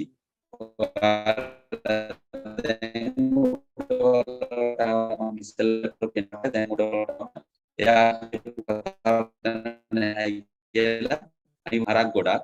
ඉතින් හරක් එක ගොඩාක් ඇවිල්ලා අපි දන්නවා හරක් රංචු පිටින් හරක් ආවම ටිකක් ඒගොල්ලන්ට කුර තියෙන්නේ. අනිත් එක යා අලිය කන විදියයි හරක කන විදියයි දෙකක්. හරක හැමතිස්සෙම ග්‍රේස් කරනවා පොළොව මේ එහෙම කළා ලෑන්ඩ් එක පෙයා ලෑන්ඩ් එකක් වෙනකම් කාලා දානවා. ඒ ඇස්සේ එයා කුරත් එක්ක ඇවිදලා ඒක ඉරෝට් වෙන්න පටන් ගන්නවා. ඒක හිරිලා මේ ඒක අපි කියනවා මේ පොළව නිරාවරණය වෙච්ච පොළොවක්. එහෙම නැත්නම් soil layer එක rich නැති nutrition level එක අඩු නිකන් වැඩකට නැති කොයි වෙලෙත් ඉරෝට් වෙන. එහෙම නැත්නම් කාදනයට ලක් වෙන පොළොවක් බවට පත් කරන්න මේ හරක්ට පුළුවන්. ඉතින් එහෙම ඒක අලින්ට මොන්ට ගොන්ට ඒගොල්ලෝගේ හැබිටට් එක එකපාරම නැති වෙලා යනවා. මොකද උඩවලව අක්කර 72000ක් වගේ තියෙන පාක් එකක්. ඒ පාක් එකට 25000ක 50000ක් විතර අලි හරක් රංචු මුළු පාක් එක වටේම හරක් හදන අය දානවා. ඉතින් ඒගොල්ලෝ එකෙන් වෙනම වාසියක් ගන්නවා. ඒ හරක්ට වියදම් කරන්න ඕනේ නැහැ කෑමට. හැබැයි හරක්ෙන් කිරි අරගෙන ඒගොල්ලෝ ආදායමක් ලබනවා. ඉතින් හරක් ඇතුළට ආවට පස්සේ කන්න නැති වෙනවා. ඊට පස්සේ හරක් ගිහිල්ලා අර මේගොල්ලෝ කියන වතුර වල ඩන් පාස් කරලා ඒකේ නියුට්‍රිෂන් ලෙවල් එක වැඩි කරලා යූට්‍රොෆිකේෂන් වගේ දේවල් කරලා සුපෝෂණය කරලා ඒ වතුර බොන්න බැරි තත්ත්වයට ගේනවා. ඊට පස්සේ පැටවුන්ට ඩිසීස් සාධන සමහර ලාවල් පැතිල් මේස් වගේ දේවල් ඒ වතුර හැදෙනවා. ඉතින් ඒ අලි පැටවුන්ට ඒ වතුර පිව්වම නිකන් අකාලේ මිය යනවා. ඔය වගේ ගොඩක් ප්‍රශ්න හරක් නිසා සිද්ධ වෙනවා. ඉතින් ඔන්න දැන් අර පින්තූර ඉස්සරහට දැන් ගන්න ඩොලර් පාක් එකේ කොහොමද ගන්න කියලා මේ තියෙන අර ඉස්සෙල්ලම කලින් පෙන්වුව වැවත් දැන් මේක යුටිෆිකේෂන් වෙලා නිල්ම නිල් පාටයි. අපි කියන්නේ සයනොබැක්ටීරියා කාටවත් වතුර බොන්න බෑ ඩ්‍රයි සීසන් එකට. එතකොට ඒකේ හරට්ටම විතරයි ඉන්න පුළුවන්. ඉතින් මේ වැව් පිටියක් සාමාන්‍යයෙන් හින්දනකොට ඒක අයිති ඒ කැලේ ඉන්න සත්තුන්ට. ඉතින් මුළු වැව් පිටියම එකපාර හරක් මේ වගේ 1000 2000ක් ඇවිල්ලා කද්දී අලින්ට තනක් නැති වෙලා මේ වෙලා තියෙන්නේ මේ වගේ දෙයක්. ඒකට දැන් මූලික ගැටුමක් ජාතික වනෝද්‍යානයේ ඇතුළෙම ඇති වෙලා ඉවරයි. එතකොට ඒක ටිකක් ලොකු ප්‍රශ්නයක්. එහෙම වෙද්දී ඒකේ තියෙන ග්‍රාස්ලෑන්ඩ් එක ටික ටික නැති වෙනකොට මේ වගේ ඉන්වේසිව් ප්ලාන්ට් ග්‍රෝ වෙන්න පටන් ගන්නවා. මේ තියෙන ලැන්ටාන කැමරා ඊට පස්සේ මේ තියෙන වරා ඔය තව තියෙන්නේ අර අඬරෙහිරියක් වගේ කියන જાතියක්. ඔය යට තියෙන්නේ අගඩ කියලා. දේශයක් ඒක ඉංග්‍රීසියෙන් කියන්නේ අගඩම තමයි මම දන්න විදියට නිකන් ගහලා බලන්න. එහා පැත්තේ තියෙන්නේ මේ කුඹුරු වැල්. ඉතින් වනාන්තරයේ තිබිච්ච ඔරිජිනල් තත්ත්වේ නැති වුණාම අපි අනිවාර්යෙන් දන්නවා ඒක කන්වර්ට් වෙනවා අනිවාර්යෙන් සෙකන්ඩරියක් බවට. ඉතින් බෙයාලෑන්ඩ් එක මුලින්ම එන්නේ ඇනුවල් ප්ලාන්ට්. අපි ඒක සක්සෙසන් වල දන්නවා අනිවාර්යෙන් මොකද වෙන්නේ කියලා. ඉතින් දිගින් දිගටම අර රිච් සොයිල් එකක ජර්මිනේට් වෙන්න තරම් රිච් සීඩ්ස් එහෙම නැත්නම් ග්‍රාස්ලෑන්ඩ් එකක් නැති නිසා ඊළඟ ස්ටේජ් එකට එන මෙන්න මේ වගේ ඉන්වේසිව් ප්ලාන්ට් නිසා මුළු පාක් එකම ඕවර්ලැප් වෙලා සත්තුන්ට කන්න නැති වෙනවා. මොකද අලි අනෙත් සත්තු මේවා කන්න කැමති නැහැ. ඊට පස්සේදී ඒ ඇතුලේ එහෙම ප්‍රශ්න වෙද්දී මේ අලි අපි දන්නවා එක තැනක ඉන්නේ නැහැ. අලි කොරිඩෝ එකකින් කොරිඩෝ එකකට තව ජාතික වනෝද්‍යානයකින් තව ජාතික වනෝද්‍යානයකට යනවා. විශේෂයෙන්ම උඩවලවේ අලි උඩවලවේ ඉඳලා ලුණුගම්හිරට ලුණුගම්හිරෙන් උඩවලෙන් ආයේ බෝගහපට්ටියට ඔය වගේ යනවා. ඉතින් ඒ යද්දී මේ කොරිඩෝ වල තියෙන ප්‍රශ්න ටිකක් සෑහෙන බලපානවා. මේ යනින් එනින් ගමන් මේක උඩවලේ විතර නෙමෙයි ලංකාවේම ඔයාලා දන්නවා කුණු කනාලි, හබරණ කුණු කනාලි, දඹුල්ලේ කුණු කනාලි, අම්පාරේ කුණු කනාලි, වැල්ලවායේ කුණු කනාලි කියලා ජාති ටිකක් ඉන්නවා. එහෙම වෙලා තියෙන්නේ අපේ අය ගිහිලා ඩම්ප් කරනවා මේ කුණු කැලි කසල ඔක්කොම ගිහිල්ලා මේකට දානවා. එතකොටත් මේ වගේ ප්‍රශ්න ටිකක් වෙනවා. ඒ ඇරෙන්න මේ වගේ තියෙන හොඳ කොරිඩෝස් දවසෙන් දවස කපලා ඒවා ඩීෆොරස්ටේෂන් බවට පත් කරනවා. එතකොට එතනත් කතන්දරයක් වෙනවා. පොලූට් කරනවා. හැම දෙයක්ම අන්තිමට බලපාන්නේ නැචරල් හැබිටට් එක යූස් කරපු අපිට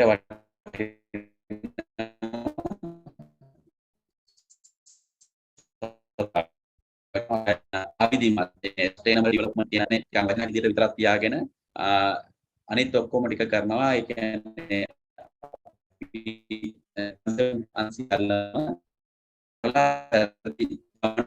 ඉස්සරහට යනවා. මම ලියලා තියෙන ඒ ටික තමයි මේකත් මේ උමා ඔය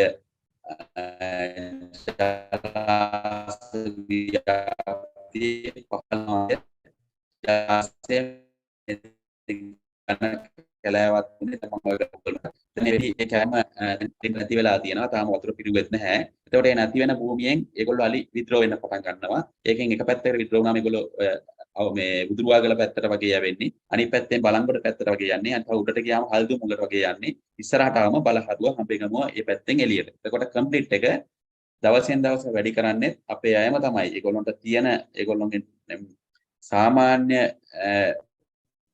භූමිය නැති වෙනකොට ඒගොල්ලෝ මගෙන් ඉතින් ඔය තියෙන උඩවල පාර්ක් එකේම තව අපරාධයක් කියන්නේ ඩොමෙස්ටික් කැටල් එනවා ඒ විදියට එනවා අලිමං කඩවල අලි හරක් හදනවා ඒ වගේම මේ වගේ එක gem mining quarter mining land expand කරගන්නවා එතකොට මේ අලි කොරිඩෝව ගාවට එනකම වගා කරගන්නවා ඔය වගේ මිනිස්සු පොඩි අලින්ට තර්ජන දාන වැඩ කරනවා මේ දෙයකින්ම වෙන්නේ අලින්ගේ භූමිය නැති වෙනවා මේ තියෙන්නේ පළවෙනි පින්තූරේ තියෙන්නේ ලොකු අලි හිටපු කැලෑවක් ඒකට අපි නඩු කියලාත් අපිට දිනන්න බැරි වුණා ඉතින් ඒ ලොකු අලි ඉන්න කැලෑව ඒගොල්ලෝ අක්කර 286ක් කොටු කරගෙන දැන් ඒක එතන ඒගොල්ලෝ වෙන් කරගෙන ඉන්නවා ඒ අනිත් පැත්තේ මේ කැලේට මෙහා පැත්තේ ලොකු ඉරිගේෂන් කැනල් එකක් ඒ කියන්නේ උමාවයේ කැනල් එකක් එනවා එතකොට මේ සම්පූර්ණයෙන්ම ෆ්‍රැග්මන්ට් වෙලා දැන් කොරිඩෝ එක ෆ්‍රැග්මන්ට් වෙලා ඒක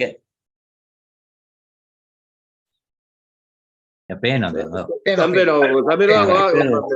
රිසෙප්ටර් නැති වුණානේ. හරි. එක පාටම පොඩ්ඩක් මෙහි සිග්නල් ප්‍රශ්නේ තමයි තියෙන්නේ. හරි. හරි. දැන් මම කතා කර හිටියේ ඒගොල්ලන්ට තියෙන බැරියර්ස් මොනවද කියලා. ඉතින් දැන් මේක පේනවා ඇති මේ පින්තූරු ඔක්කොම ඉතින් මිනිස්සු ඔක්කොම ඒගොල්ලොන්ගේ අරිමං කඩවල් අයිති කරගෙන මේක උඩවලවේ වෙට විතරක් පොදු දෙයක් නෙවෙයි මුළු ලංකාවෙම මේක තමයි සිද්ධ වෙන්නේ. ඉතින් උඩවලව කියලා ගත්තම ඉතින් උඩවලවෙන් අපිට හිතා ගන්න පුළුවන් අනිත් දැන් කොහොමද මේ වෙද්දී ඇත්තේ කියලා. ඒක නිසා තමයි ඔය හැක්. එහෙම නැත්නම් human elephant conflict එක ඔච්චරම දරුණු වෙලා තියෙන්නේ. මේක ෆ්‍රැග්මන්ට් වෙලා. එතකොට මේගොල්ලන්ට කොහෙටවත් යන්න බෑ. ඒගොල්ලෝ කාපු ලස්සන කැලෑවක් දැන් එක මිනිස්සෙක් අයිති කරගෙන ඉන්නවා. ඒගොල්ලෝ එහෙම කරද්දී ඒ ගම්මානවල අවුරුදු ගාණක් සාම්ප්‍රදායික ට්‍රැඩිෂනල් ෆාමර්ස්ලා shifting cultivation කියලා එකක් හෙලෝ ඇහෙනව නේද? හරි. shifting cultivation එහෙම නැත්නම් අපි කියන්නේ හේන් ගොවිතැන් කියලා.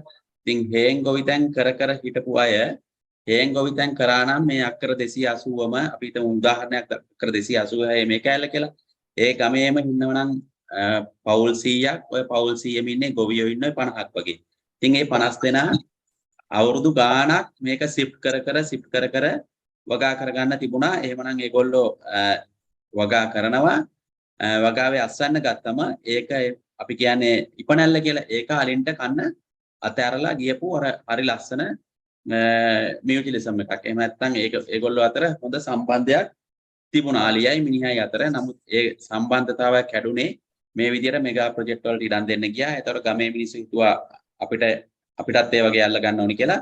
ඒගොල්ලෝ පුළුවන් තරම් මේ කැලෑ වස්සට ගියා. දැන් මේ තියෙන කොටේජ් එක එහෙම නැත්නම් මේ පොඩි පැල් කොටේ මේ අවුරුද්දේ කැලේට ගිහිල්ලා තියෙන තරම. එතකොට පේනව නේද ඒ කැලේ කොටේජ් එකට එහා පැත්තේ තියෙන ගහේ උස. එතකොට ඒගොල්ලෝ ওই විදිහට නම් ඊළඟ අවුරුද්දෙත් කැලෑවටම යනවා.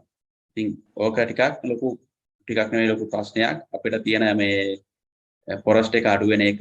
ඉතින් ෆොරස්ට් එක අඩු වුණාම ප්‍රශ්න වෙනවා. ඒ වගේම තමයි අලි ඉන්න කැලේ මැදින් හිතා ගන්න බැරි ලොකු ප්‍රොජෙක්ට් යනවා. ඒ කියන්නේ මිනිස්සු වාසස්ථාන ඇති කරනවා ගවර්න්මන්ට් එකෙන් ඒගොල්ලන්ට ඡන්ද වලට ඒ වගේ දේවල් වලට. ඊට පස්සේදී අලි කොරිඩෝ ක්ලියර් කරගෙන යනවා. මේ තියෙන අර පහුගිය කාලේ ලංකාවේ ලොකු ප්‍රශ්නයක් වුණා. කැලෑ කපන්න පටන් ගත්තා ප්‍රෙසිඩන්ට්ගේ ස්ටේට්මන්ට් එකකින්. එතකොට මිනිස්සු මේ වගේ ලොකු ගස් එක්ක තියෙන ඝන වනාන්තර කපන්න ගත්තා. නමුත් අපි ඒක නඩු කියලා ඒක අපිට නැති අයින් කරගන්න පුළුවන් වුණා. නමුත් තාමත් ඒකේ සිද්ධිය ඒ විදිහටම සිද්ධ වෙනවා. ඉතින් ওই ටික ඔක්කොම එකතු වුණාට පස්සේදී අපි ඔකට කියනවා human elephant conflict එකක් කියලා. ඒක conflict එක හැටි දැක්කා. මොකක්ද උනේ කියලා දැක්කා. මේකෙදි ලොකුම දෙයයි වෙන්නේ අවසානයේදී ඩෙත් එකක්.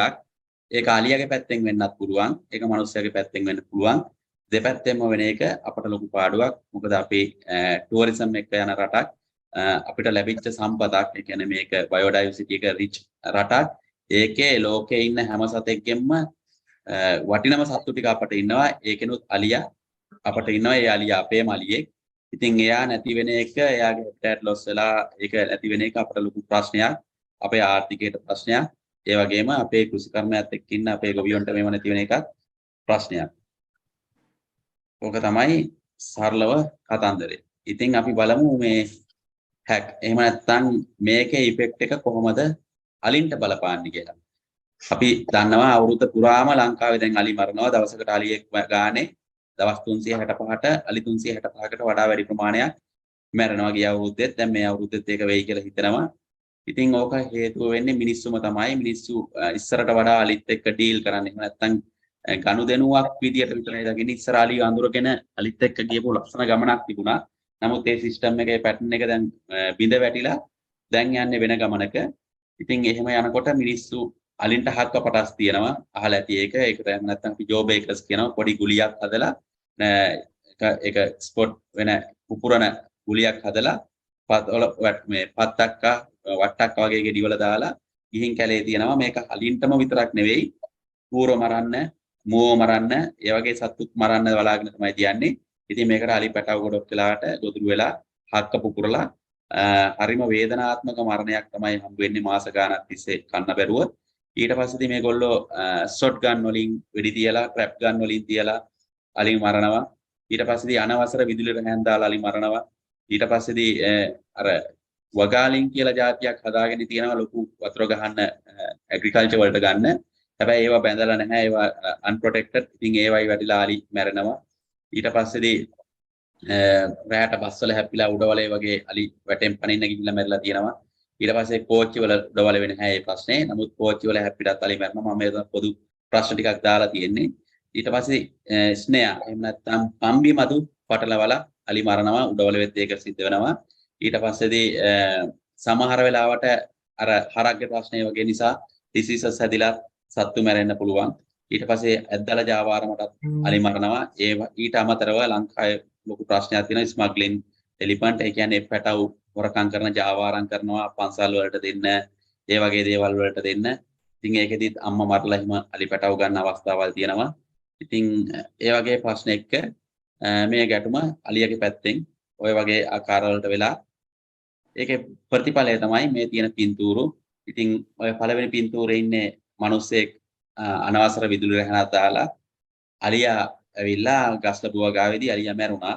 නමුත් ඒක වනජීවියෙකුට කිව්වොත් එයාට හිරේ යන්න වෙන නිසා මිනිස්සු හිතුවා ඊට කලින් මේ අලියා පුච්චලා මරන්න පුළුවන් කියලා. අලියේ පුච්චලා විනාශ කරන්න හරි අමාරුයි. එයාගේ ශරීරයත් එක්ක ගත්තම ඒවා පුච්චන්න බෑ හොරෙන්.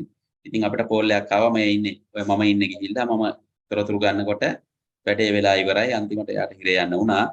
ඉතින් යට ඉන්නේ හක්ක පටස් කාපු වලියෙක්. මේ අලියත් මං ඉස්සරහම නැති වුණා. මං වෙලාව තිබුණොත් මං එයාගේ වීඩියෝ පෙන්නන්නම්. ඉතින් ඒකත් මට කෝල් එක ඇවිල්ලා බලද්දී එයා හොඳටම අන්තිම අසීරුතනක හිටියේ. ඊට එහා පැත්තේ චූටි ළමයෙක් එක්ක ඉන්නේ මගේ පුතා. එයා බලන් ඉන්නේ මේ තවත් හක්ක පටස් කාපු වලියෙක් මරිච්ච එකක් ගැන. මේ ඉන්නේ ස්මගල් ඒ කියන්නේ පෙරහැරට හරි කාගේ හරි ගෙදරකට ප්‍රභූවරයෙක්ගේ ගෙදරකට අල්ලන්න ගියපු වලි පැටියෙක්. ඒකත් වනජීවියෙක්ගෙන් බේරගත්ත. ඒකත් උඩවලවේ. යට තියෙන ස්නේහා එකක් පැටලිලා ට්‍රැප් වෙලා. හැබැයි අපි යාට පිටත් දාලා ඒක හැදුවා. ඉතින් ඔය වගේ සෑහෙන අලි ප්‍රශ්න තියෙනවා. ඔය තියෙන්නේ උඩවලේ බස් එකකට හැපිලා මේ කෝච්චියේ හැපිච්ච අලියෙක් එක මෙහෙ නෙවෙයි ඔය මින්නේරිය ගල්ගමුව පැත්තේ. ඊට පස්සේදී මේ ඉන්නේ සියඹලංගමුව ඇතා ඒ කියන්නේ වනජීවියෙක්ගේ වැරද්දෙන් මැරිච්ච ඇතෙක්. ඒගොල්ලෝ පටවන්න ගිහිල්ලා ඒ කියන්නේ පුවර් ටෙක්නික් මෙච්චර දියුණු තාක්ෂණයක් තියෙන ලෝකේ වනජීවියෙක්ගෙන් කොච්චර සල්ලි හම්බ කරත් සත්තු වෙනුවෙන් තාමත් පාවිච්චි කරන්නේ හරි බාල ටෙක්නික්. ඉතින් ඒක නිසා ඒ සතත් අපිට නැති වෙලා ගියා. ඉතින් ඒකත් එක්කම තමයි අර විදියට කැලෑලි වෙනවා. කැලෑලි වෙනකොට අලි එනවා වැටායිනට පාරායින්ට මේන් රෝඩ් වලට බුත්තල කතරගම ප්‍රධාන පාරට වගේ. එතකොට උඩවලව තනමල්ලිල ප්‍රධාන පාරට වගේ. දැන් ඔය ඇවිල්ලා ඉන්නෙත් එහෙම. එහෙම එනකොට ඒගොල්ලන්ට කන්න හම් වෙන්නේ કૃතිම කෑම. ඒ කියන්නේ ආටිෆිෂල් ඒ කියන්නේ නැචරල් ෆුඩ්ස් නෙවෙයි. ඒවත් එක්ක පොලිතින් ඒ වගේ ප්‍රශ්න ඇවිල්ලා ඊට පස්සේ අර ඇනටොමිකලි මේ වාස්සේ ගිහිල්ලා ඒ කියන්නේ ඩයිජෙස්ටිව් සිස්ටම් එක ඇතුලේ ගිහිල්ලා ට්‍රැක් වෙලා එතනත් ප්‍රශ්න වෙලා එහෙමත් අලි මැරෙන්න පුළුවන්. ඔය වගේ කඳන් බැඳලා කකුල් ඉදිමිලා කාලයක් තිස්සේ ගිහිල්ලා සත්තු මැරෙන්න පුළුවන්. කුණු කාලා කම්බි වැටිලා ට්‍රැප් ගන්, ෂොට් ගන්, අනවසර විදුලිය මේ හැම දෙයකින්ම දවස ගානේ ලංකාවේ කොහේ හරි තැනක වැඩිහිටි අලියෙක්, පැටියෙක්. My question was whether there was, so I was surprised to hear that Udawalawe has 450 elephants. My question is there a critical mass of, critical number of elephants that the land mass can sustain? And will there be a situation where culling may need to happen in order to sustain the elephant population? Yeah, very good question. It's like this. I don't want to mention the true population of elephants in Sri Lanka, which is far more than what you think. One. Two is, we have observed that the more they are killed, the more they produce. Like they have started to produce twins now. There is a good pair of twins in captivity now. Then there was another pair of twins born in the Min area. Out of that, one has died. They produce as much as they are killed. Three, the land availability in Sri Lanka is enough to sustain the elephant population at the moment. But the problem is, there have been very large scale, as Sameera said, given out from the jungles and the corridors. So activity, some of them are not actually not, because we went and did a small survey and a inspection in Oyamadu, where a certain person has given 2,000 acres of land to plant. Okay, fine, foreign currency is coming for that, but it has not started also. But they marked that area to grow corn. And then we found out that it is totally across the elephant corridor, whereas the Oyamadu NLDB farm is next door. They could have taken land from the Oyamadu farm, which they have not done. And what they are going to do is they are going to grow the corn, and I thought it is coming for the local production. No, it is going to American resources. So things like that, planning of land use has been not, I mean, it has been just done haphazardly. So the elephant population is in a bit of a problem. Culling of elephants, I don't think as a Buddhist country, that is out of the question. I don't think we should mention it even, because it's going to be a hell of a, it will be an issue. So we cannot do it in like in Namibia or South Africa or wherever. But presently there are enough elephants that are getting culled by humans at a faster rate. So I don't think so you have to worry much about it. Even the day before, 3 days ago, 6 elephants died in a certain area. All due to human-elephant conflict, shot electrocution, trap guns, hakapatas. So I think that will be a reasonable answer for you. Yeah, thank you. Thank you. Have you identified a critical number of elephants that the landmass can sustain? Well, if I put it this way, in the 16th century, there were 50,000 elephants in Sri Lanka. There were 50,000 elephants. Right. And then, that is obviously the landmass, like we sustained them. But then, of course, the population was much less. And then they started, the British, their first income, once they started this, other than the selling of arak and whatever, there was, they imported exported elephants from Sri Lanka. I have records of that because I have been doing the research. The main income was, exporting elephants to various countries. So from 50,000 now, if I say like, okay, I'll tell you, I'll give you a correct figure. There are 1,300 elephants in Maduro. The gathering Min area, that area has about 450. It can go up to about 600. Then Udawalawe has about 450 to 500. Like that, the elephant present population is about 8,500 to 9,000, including the elephants that are owned privately in temples in Attaturu Pinnawala, and Vanatu, Uruluwa Eco Park, and all those places. Put all together, it's about 8,500 to 9,000. So out of that, 1,700 elephants were killed during the last 5 years, with about 700 not human deaths. So it's getting culled, and hopefully, with the elephant corridors, 16 elephant corridor problem is sorted out, and those people are given enough substitute alternate land, it could be contained. Not it will. Maybe I think it's a critical problem. Culling is not. It does not arise because of a Buddhist background. maybe we should think of culling humans. Sorry about that. Of course, that's right. I think that is a very good solution. Rather than because in fact the elephant is he is very shy of the people. He is quite shy. He doesn't want to hurt anyone. I have been like studying them and being with them. My jeep has never been attacked. There were mock attacks, but once you know that you are with them, and they will never try to harm you. Of course, most of the elephant deaths are by humans, and humans that are killed, 89% of them have been drunk. They were reeking with the smell of alcohol. The elephant has a memory going back to 100, 200 years coming from their genes, because what we have learned is when the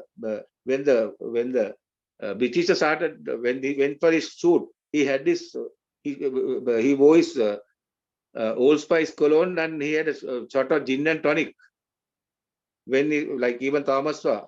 So that the fumes of alcohol, maybe it is in their system and their memory. That is the reason, I think, and there are a lot of people who agree with me, that the elephant mostly attack the people who are drunk, and of course the people who are drunk are naturally, they are little, the Dutch courage. They think that nothing will happen to them, but most of them, 89% of them are killed because of their drunkenness and maybe the smell of kasipua, arak, or whatever. That is how, that is the type of behavior of the elephants. And talking about Sameera is back. Okay, Sameera. I trust that is sufficient for you at the moment. Yeah, okay. There are other questions, but let's get Sameera. Sameera, are you ready? We Still can. not working. Please wait, sir. Do you want us to continue with the discussion? Sameera, you want us to continue because there are other questions. There was a question. How the may. මට තව චුට්ටි වෙලාවක් දෙන්න දැන් මේක boot වෙලා එනවා පොඩි ප්‍රශ්නයක් කියලා නේ දැන් ආයේ කරන්ට් එක ආවා මේ question එකක් තිබුණා කාගේද කියලා මම මේ බලන්නේ Sarath අතිස්වද Yes, I did. Sarat, you want to ask the question, Sarat? Yeah, I just want to make a comment actually. I quite, agree with what you said about culling. Sri Lanka being a Buddhist country, yeah. Can you hear me? Yeah, Sri Lanka being a Buddhist country, yeah, perhaps lots of people may not agree with culling. But on the other hand, how do you kind of explain small kind of like cub elephants are taken to temples, for peraharas and things like that? I mean, that's not very ethical as well. I mean, if you are a Buddhist country and then if you say culling is bad, how do you explain the elephants are being taken to the temples?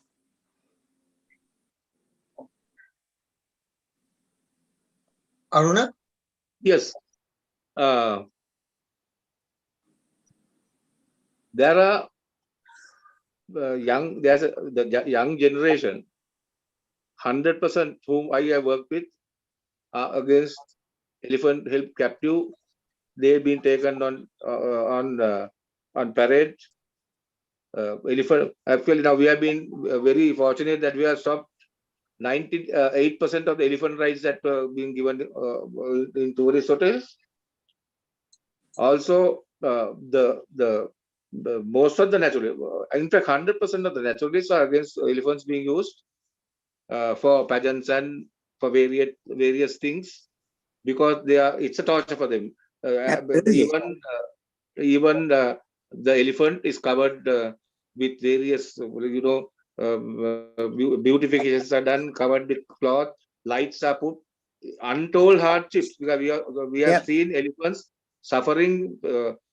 They show the type called the stereotype behavior, and also they go berserk, and sometimes they hammer they play hell at pageants. But there is a section of Sri Lankans, I might like, especially temples, the chief priests, who are not with our opinions. So our voices are crushed under their influence. Yeah. That's the answer to this. And Sameera, most of the දැන් මම නැස්ති හරි මම නතර වුණේ මෙතන දැන් අරකට සමීර ඉක්මන් කරන්න දැන් 9ක් වෙනවා. හරි අමාරු ඇති. හරි ඉතින් ඔය වගේ ගොඩක් කලි මැරෙන්නේ මිනිස්සුන්ගේ ක්‍රියාකාරකම් නිසා. මේ වගේ අර ඇත්තට ගන්නත් මරනවා. ඉතින් ඕක තමයි ලොකුම ප්‍රශ්නේ. එයාගේම ඔය හැබිටට් එකට තියෙන ඩැමේජ් කරන එක අල්ල ගන්නවා මිනිස්සු ඉඩන්.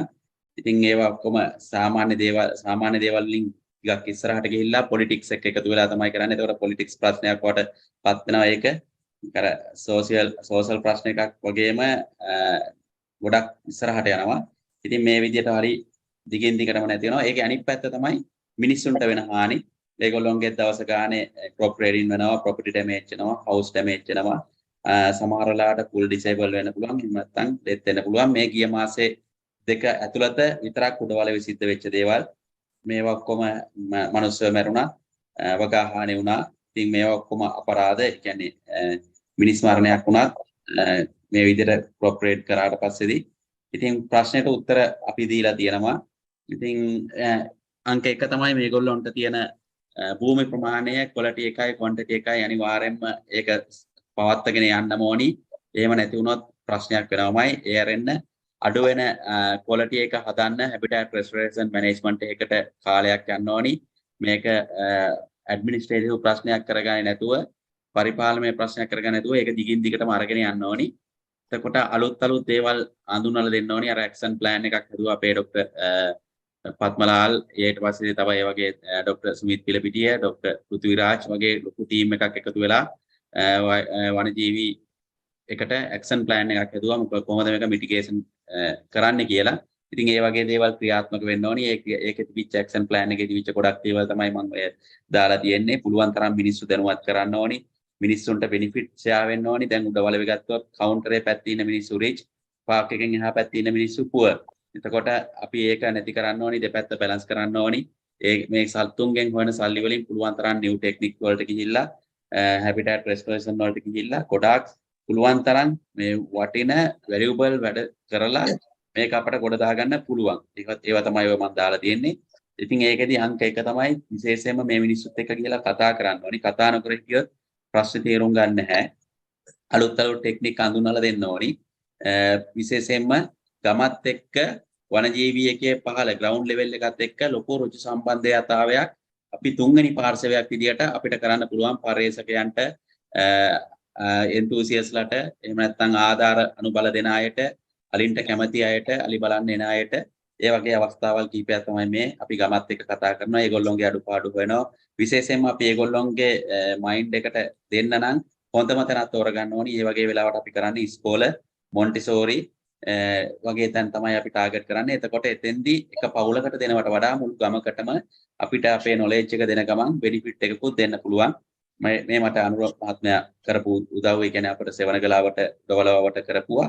ඒ ඇරෙන්න අපි ඩ්‍රයි රේෂන් පැකේජ් එකක් වෙනම අපිට හම්බ වෙලා තිබුණා. ඉතින් ඒ වගේ අවුරුද්ද පුරා පොඩි ඇක්ටිවිටීස් කර මිනිස්සුන්ගේ අර මේ අලි ටෙම්ප්ලේට් එක තියෙන තැන්වල ප්‍රශ්න විසඳන්න පොඩි උත්තර දෙනවා ගවර්න්මන්ට් එකට ඇරෙන්න. ගවර්න්මන්ට් එකෙනුත් සමහර දේවල් සිද්ධ වුණාට සමහර දේවල් සිද්ධ වෙන්නේ නැහැ. ඉතින් අපි වනජීවි අලි ආරක්ෂා කරගන්න කැමති මිනිස්සු විදියට අපි ඒ වගේ දේවල් කරන්න ඕනි අනිවාර්යයෙන්ම. එහෙම කරන ගමන් වනජීවි පහළ නිලධාරීන්ටත් අපි අපේ බෙනිෆිට් එක අපේ දැනුම කියලා දෙන්න ඕනි. ඒගොල්ලන්ට පුළුවන් දේවල් අපි උදව් කරන්න ඕනි. එතකොට ඒගොල්ලොත් ඇක්ටිව් වෙලා මේ වැඩේට සපෝට් එක දෙනවා. අලි මරන්න නෙවෙයි, සත්තු මරන්න නෙවෙයි, සත්තු බේර ගන්න තැනට. ඉතින් ඒ වගේ ක්‍රියාකාරකම් නිව් ටෙක්නික් හඳුන්වලා දෙන්න ඕනි. ඉතින් ඕවා තමයි තියෙන්න ඕනි. ඒ වගේම තමයි අපි අර ඉස්සෙල්ලා කතා කරා වගේ අනිවාර්යයෙන්ම මේ කොරිඩෝස් එන්ලාර්ජ් කරලා පුළුවන් තරම් කොරිඩෝ එකේ තියෙන ෆැසිලිටිස් වැඩි කරන්න බලා ගන්න ඕනි. මේ තියෙන කහ පාටෙන් උඩවලවල උණුගම යා කරන කොරිඩෝ එකේ ප්‍රමාණය. නමුත් අපි කියනවා මෙන්න මේ රතු පාටෙන් තියෙන කැලෑ කුට්ටියවත් ඒකට එකතු වෙන්න ඕනි කියලා. ඉතින් ඒවා ඇක්ෂන් ප්ලෑන් වල තියෙනවා. කවද කෙරෙයිද? ඒවා අපි දන්නේ නැහැ. ඉතින් අපට ආර්ථිකමය පැත්තෙන් ගත්තොත් එහෙම ඒක ලොකු ප්‍රශ්නයක්. අලි මිනිස් ගැටුම නිසා ඒක රටට ලොකුවට බලපානවා. සත්තුන්ට බෙහෙත් කරන්න ගියත් සතෙක් වේදනාවෙන් ඉඳන සතෙක් මාස ගාණක් බලා ගන්න ගියත් ඒක ප්‍රශ්නයක්. ඒ වගේම තමයි කැඩිච්ච ගෙවල් ගෙයකට මැනිච්ච මිනිස්සෙකුට හානි වෙච්ච කුඹුරකට වන්දි ගෙවන්න ගියත් දෙපැත්තෙන්ම සිද්ධ වෙන්නේ ඒක. මේ කතාවේ ඉන්ටරෙස්ටිං මතන තමයි ඔබතුමාලා දැන් ඉන්නේ. ඒ කියන්නේ අපි අලි බලන්න ආසයි. අලි නිසා අපේ මනස සතුට ලොකු දෙයක් සිද්ධ වෙනවා. විශේෂයෙන්ම අපි ආඩම්බර වෙන්න ඕනි අපි වගේ රටක මේ වගේ ලොකු සතෙක් ජීවත් වෙන එක. මෙහෙම හරි ප්‍රශ්න ගොඩක් මැද තාමත් ඒ සතා ජීවත් වෙනවා. ඉතින් ශ්‍රී ලාංකිකයෝ විදිහට අපිට ආඩම්බරයි. ලෝකෙම රටවල මිනිස්සු අලි බලන්න උඩවලවට ලංකාවට එනවා. ඒ එන්නේ විශේෂිත අලිය බලන්න. එලිෆන්ට් මැක්සිමස් කියන උපවිශේෂය දක්වා යන ලස්සන ලෝකෙ ඉතුරු වෙලා ඉන්න වදවීමේ තරජනට ලක් වෙච්ච සතෙක් බලන්න. ඒක අපිට ඉකොනොමිකල් වැලියු එකක්, අපිට ආර්ථිකමය වාසියක්. හැම මිනිස්සුන්ට ගමට මේ සතා කැලේ ඉන්න සතෙක් මෙයා අපිට කිසි දෙයක් ඉල්ලන්නේ නැහැ. එයා හැබැයි එයා පෙන්නලා අපි ගොඩාක් ආදායමක් සතුටක් වින්දනයක් ලබනවා. මේ තියෙන අලි මිනිස් ගැටුම නිසා සිද්ධ වෙච්ච දේවල් ටිකක් ඒක ආයෙ කියන්න ඕනේ නැහැ. හැම අවුරුද්දකම අලි මරණ ගානයි මිනිස් මරණ ගානයි වැඩි වෙනවා. දැන් දවසට එක ගානේ දක්වාම අලි මරණ ගාන වැඩි වෙලා ලෝකේ අලි වැඩිම ජීවත් වෙන රට අපේ රට වැඩිම අලි මරණ සංඛ්‍යාව සිද්ධ වෙන රටක් අපේ රට බවට පත් වෙලා තිනවා. අවසාන සංගණනය කරේ 2011 දී. එතකොට අලි 5000 අතර ප්‍රමාණයක් ආවා. නමුත් 2011 පස්සේ මේ වනතුරු සංගණනයක් කරලා නැහැ, සෙන්සර් එකක් කරලා නැහැ. ඒක නිසා අපිට අනිවාර්යදී අලි සංඛ්‍යාව අදනට ලංකාවේ මෙච්චරක් ඉන්නවා, අලි පොපියුලේෂන් එක වැඩි වෙලා තියෙනවා කියලා බොරු ප්‍රකාශ කරන්න බෑ. ඒ වගේ දේවල් කළා මිනිස්සු කුපිත කළා අර කම්ප්ලීට් එක රූරල් වයිල්ඩ් ලයිෆ් කම්ප්ලීට් එක තියෙන ඒරියා එකේ මිනිස්සුන්ව වැරදි ආදර්ශ දීලා ඒ මිනිස්සු අලිත් එක්ක තවත් තරහ කරගන්න තත්ත්වයට ගෙනියන්න හොඳ නැහැ. ඉතින් මම අර ඉස්සෙල්ලා කිව්වා මේගොල්ලෝ හැබිටට් ඉන්ජිනියර්ස්ලා කියලා. ඒ කියන්නේ හැබිටට් එක වෙනස් කරන අය සත්තු.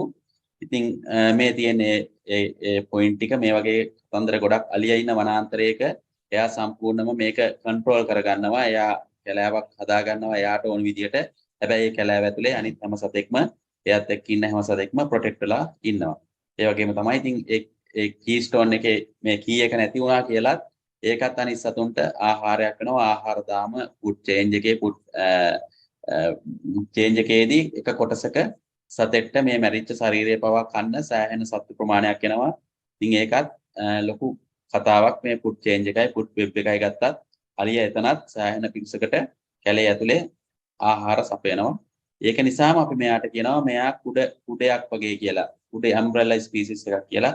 හරියට වැස්සකට කුඩයක් ඉල්ලුවම අපි ඔක්කොටම ඒ කුඩයට ඉන්න පුළුවන් ප්‍රමාණයක් අපි ඉන්නවා. ඒ වගේ අලියා ප්‍රොටෙක්ට් නම් එයා කුඩයක් වගේ කියලා අපිට හිතුවොත් එයාත් එක්ක ඉන්න සියලුම සත්තු ටික මේකේ ඇතුලේ ප්‍රොටෙක්ට් වෙලා ඒගොල්ලොන්ගේ ජීවිත ගමන ලස්සනට යනවා කැලාවක් ඇතුලේ. ඉතින් මේක කොහෙන් හරි බිඳ වැටුනොත් අලියාගේ කතාව නැති වුණොත් අනිත් සත්තුත් බිඳ වෙලා මේ හැබිටට් එක සම්පූර්ණයෙන්ම ලොස් වෙලා යනවා. එතකොට ඒ කතාව එතනින් ඉවර වෙනවා. මේ අලියත් එක්ක ඉන්න උඩවලවේ දකින්න පුළුවන් සත්තු. ඉතින් ස්ලොත් බෙයා ඇරෙන්න උඩවලවේ හැම සතෙක්ම ඉන්නවා. ද බර්ඩ් ඩයිවර්සිටි එකක් තියෙනවා. ඒ වගේම තමයි අපි මෙච්චර වෙලා අලි ගැන ඉගෙන ගත්තා. ඒ ඉගෙන ගත්තේ මම වගේ ප්‍රසන්ටේෂන් එකකින්. තව දේවල් තියෙනවා ගොඩක් දේවල් අලි ගැන ඉගෙන ගන්න. ඉතින් අලි ගැන ගොඩක් දේවල් මේ විදිහට අපිට ඉගෙන ගන්න පුළුවන්. විශේෂයෙන්ම අපි දැනුවත් කිරීමේ වැඩසටහන් විශේෂයෙන්ම මේ දැනුවත් කිරීමේ වැඩසටහන් කරන්න ඕනි. ඔබතුමාලා ආසාවට අලි ගැන ඉගෙන ගත්තට ආසාවට අලි ගැන අහුවට මේ ගම්මානවල පාක් එක වටේ ඉන්න ගම්මානවල දරුවන්ට අලි අප්‍රසන්නයි. ඒගොල්ලන්ට තියෙන අමහිරි අත්දැකීමක්. සමහර දරුවෝ ඉන්නවා මම දන්න උදේ ඉස්කෝලේ යද්දී අලිය ගහලා මැරිලා. ඉතින් එහෙම අලිය ගහලා මැරුණම ඒ මුළු පවුලම ඉවරයි. එතකොට එතන සෝෂල් ඉකොනොමික් ලොකු ප්‍රශ්නයක් සිද්ධ වෙනවා. ඒ කියන්නේ account එක යන්නේ තාත්තට අලිය ගහලා මැරිච්ච කතාව. නමුත් එතනින් පස්සේ මුළු පවුල් ජීවිතේම ඉවරයි. ළමයි පරිවාසගත වෙලා තියෙනවා. ඒගොල්ලන්ට ඉගෙන ගන්න වෙන්නේ නැහැ. සමාජය බලන්නේ ඒ ඉතුරු වෙලා ඉන ගෑනු කෙනා දිහා වෙනස් විදියට. එතන වෙනත් සමාජ ප්‍රශ්න එනවා. එතකොට ගොඩාක් ලොකු ප්‍රශ්න ටිකකට මුහුණ දෙනවා. හැබැයි ඒක අපිට පුළුවන් තරම් වළක්ව ගන්න නම් මේ ගම්මාන වලට ගිහිල්ලා දැනුවත් කිරීම තමයි කරන්න ඕනි. මිනිස්සුත් එක්ක ගැටෙන්න ඕනි. ඒගොල්ලන්ගේ ප්‍රශ්න අහන්න ඕනි. ඒ වගේම තමයි වනජීවී පහළ නිලධාරීන්ට දෙපාර්තමේන්තුවේ අනුබලන පිටක් හරි බලන්න ඕනි. ඒගොල්ලෝ කතා කර ඒගොල්ලෝ අපිට පොඩි උදව්වක්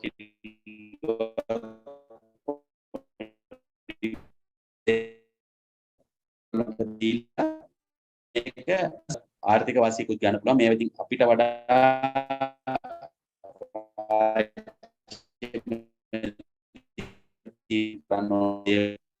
හරි ඇක්ෂන් ප්ලෑන් එක නොදී ඉතින් ප්‍රශ්න වෙනවා. මේ પરම්පරාව කියන්නේ මේ પરම්පරාව අලින්ට ආදරය කරාවිය කියලා. ඒගොල්ලන්ට අලින්ට ආසයිත වේවි කියලා. ඉතින් පුළුවන් තරම් අපි ඒ මනස වෙනස් කරන්න සෑහෙන උත්සාහ ගන්නවා. ඒ වගේම අපි ගොවියෝ වනජීවී නිලධාරීන් ඉස්කෝල ඔය වගේ ගොඩාක් දේවල් සමිති සමාගම් ඊට පස්සේ ප්‍රශ්නයක් වෙන තැන් වල අපි ඒගොල්ලන්ට අපේ තාක්ෂණය දීලා ඔය ඩ්‍රෝන් කැමරා වගේ කට්ටිය එකතු කරගෙන ඒ දීලා ඊට පස්සේ මොකක්දවට මේ ගමක මැරුණොත් මේ මිනිස්සුන්ට ඒක තරහක් වගේම වේදනාවකුත් වෙනවා. ඒකට ඒ වගේ අවස්ථාවල අපි හාමුදුරු කෙනෙක් හරි ඒක පන්සලක හරි නම් කෝවිලක් තියෙන තැනක නම් කෝවිලක කෙනා හරි ගෙනල්ලා අපි එතන පාංශු කූලයක් වගේ දීලා ඒක අර පොඩ්ඩක් සිම්පති එක හදනවා. එතකොට මිනිස්සු ඒකට පොඩ්ඩක් අනුකූලතාවයක් දක්වනවා. ඒ හැම දෙයකින්ම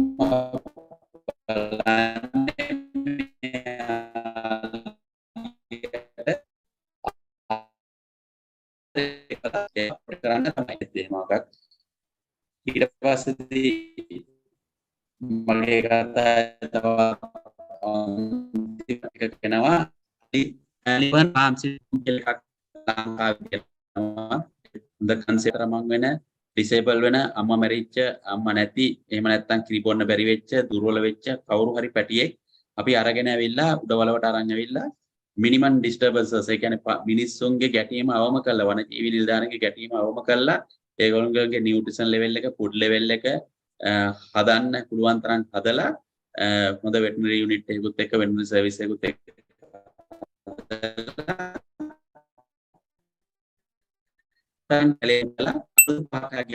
කැලේට පත් වුණාට පස්සේදී ඒගොල්ලෝ ගිහිල්ලා කැලේට අතාරින වැඩසටහනක් තමයි මේක වෙන්නේ. මේක ඕපන් ඒජ් එකක් නෙවෙයි පින්නවල වගේ. දීර්ඝ කාලෙම මුළු ජීවිත කාලෙම ඉන්නේ නැහැ. මේගොල්ලෝ ට්‍රාන්සිට් ඒ කියන්නේ අතුරු කඩ ඒ කියන්නේ කැලෙන් ගෙනල්ලා නැවතත් මුල් පිහිටීමට යවන හොඳ කන්සෙප්ට් එකක්. මේක ડોક્ટર නන්දනාත පත්තු තමයි හැදුවේ. ඉතින් මේ සාර්ථකයි. මේකේ අසාර්ථක වෙන්නේ ඉල්ලා කනවයි කියලා මිනිස්සු පොඩි චෝදනාවක් දානවා. ඒක ඇත්තක් නැත්තක් තියෙනවා දෙකම තියෙනවා. නමුත් මේ concept එක හොඳයි. එදා මැරෙන්නේ හිටි අලියෙක් අඩුතරමින් තව කාලයක් හරි මේ ජීවත් වෙන්න එක අනිත් එක මේකෙනුත් ඉන්කම් එක ලංකාවට එනවා. ඉතින් මේ අවසාන කතාවේ අවසාන ටික මෙන්න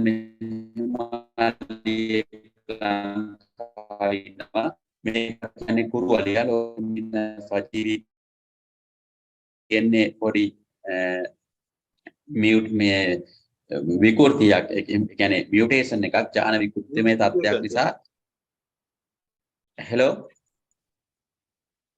ඔව් සමහර හරි මියුටේෂන් එකක් තමයි හරි මියුටේෂන් එකක්. එතකොට ඒක නිසා මෙයා බොඩි කන්ඩිෂන් එකේ හෙඩ් එක ඔක්කොම මැචුවර්ඩ් අලියෙක්ගේ වගේ. හැබැයි එයා අපේ කොට මිනිස්සු ඉන්නා වගේ මෙයාත් කොටයි.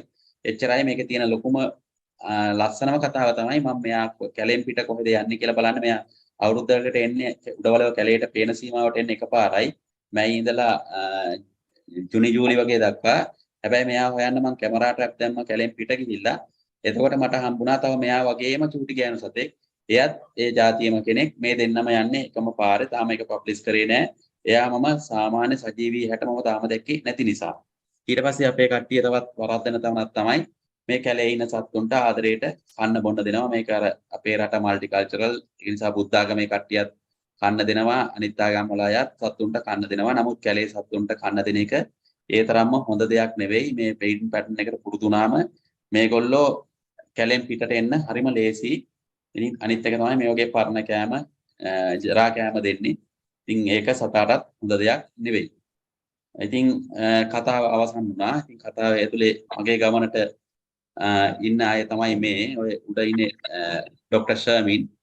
අනිත් මගේ ටීම් එක මේ කන්නාඩි දාලා ඉන්නේ ડોક્ટર දීපානේ, යා වෙටනරි සර්ජන් කෙනෙක්.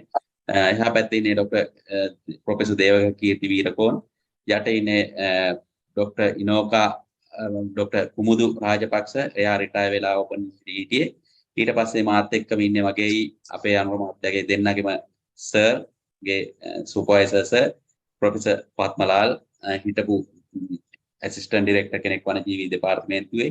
ඒ වගේම ලංකාවේ යලි ගැන උපරිම වැඩ කරන, වෙනස් කරන්න පුළුවන්, රටේ දේවල් වෙනස් කරන්න පුළුවන් කැපවීමෙන් වැඩ කරන අපේ සර්. එහා පැත්තේ ඉන්නේ සලික්, අපේ ටීම් එකේම තව සහෝදරේ. ඉතින් මට ස්තුති කරන්න ඕන විශේෂයෙන්ම අපේ වනජීවි දෙපාර්තමේන්තුවට, අපේ අරුණ මහත්මයාට. මොකද මට එතුමා හම්බ වෙන්නෙම මේ අලි, කැලෑවල්, ළමයි එක්ක. විශේෂයෙන් එතුමා ගැන කියන්න ඕනේ මේ අන්තිම මොහොතේ මේ ප්‍රසන්ටේෂන් එකේ.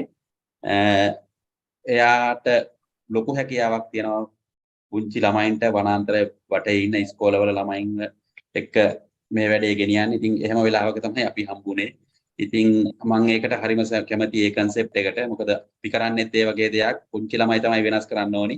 ඉතින් මෙතුමා මුළු ලංකාව වටේම අලි ඉන්න, අලි ගහන ගම්මාන වටේ තියෙන ඒවත් එක්ක සෑහෙන ළඟින් වැඩ කරනවා. ඉතින් මටත් chance දීලා තියෙනවා. ඉතින් මට හරි සතුටුයි. ඉතින් මේකට ඔබතුමාලටත් සතුටුයි. ඔබතුමාලා එකතු වෙච්ච එක ගැන සතුටුයි. මේ ප්‍රසන්ටේෂන් එක ගන්න.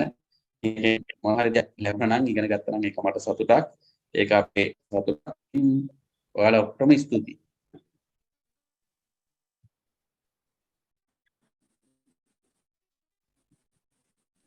හරි සමීර, බොහොම ස්තුතියි.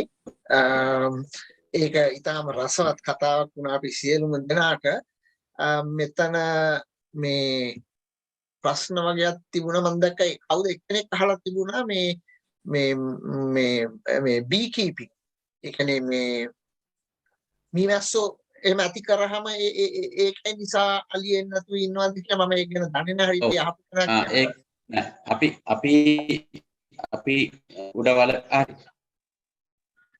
මම ඒකට කියන මම ප්‍රශ්න දෙන්නේ නැහැ. නමුත් කියන්න අපි උඩවලේ පරීක්ෂණයක් කරා ડોક્ટર ලුසිකින්. ඒ කියන්නේ එයා තමයි ලෝකේ හනි බීස් ලගෙන් රිසර්ච් කරන ලෝකින් එකම ડોક્ટર ප්‍රොෆෙසර්. නමුත් ඒ රිසර්ච් එක සක්සස් නැහැ. මොකද ලංකාවේ ඉන්න මීමැස්සෝ රැට අවදි වෙන්නේ නැහැ. අනිත් එක ඒගොල්ලොන්ට අවශ්‍ය flowering plants ලංකාවේ නැහැ. ඒගොල්ලෝ මීමැස්සෝ ඉන්න නම් මීමැස්සොන්ට තියෙන්න ඕනි මේ මල් පැණි මල් තියෙන්න ඕනි. ඒක නැහැ. අනිත් එක තමයි අර frequency එක. දැන් බම්බල් බීස් කියන කෙනා තමයි අප්‍රිකාවේ ඔය වැඩේට යොදාගන්නේ. ඒ මීමැස්සෙක්. හැබැයි ලංකාවේ අපේ මීමැස්සගේ frequency එකයි අලියාගේ මේකයි සෙට් වෙන්නේ නැහැ. ඒක නිසා අපේ අලියා මීමැස්සොන්ට බය නැහැ.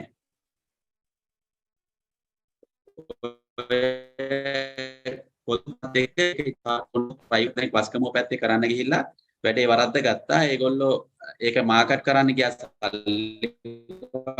ගන්න නමුත් ඒක එක්තර ප්‍රායෝගික වෙන්නේ නැහැ. I would like to tell you that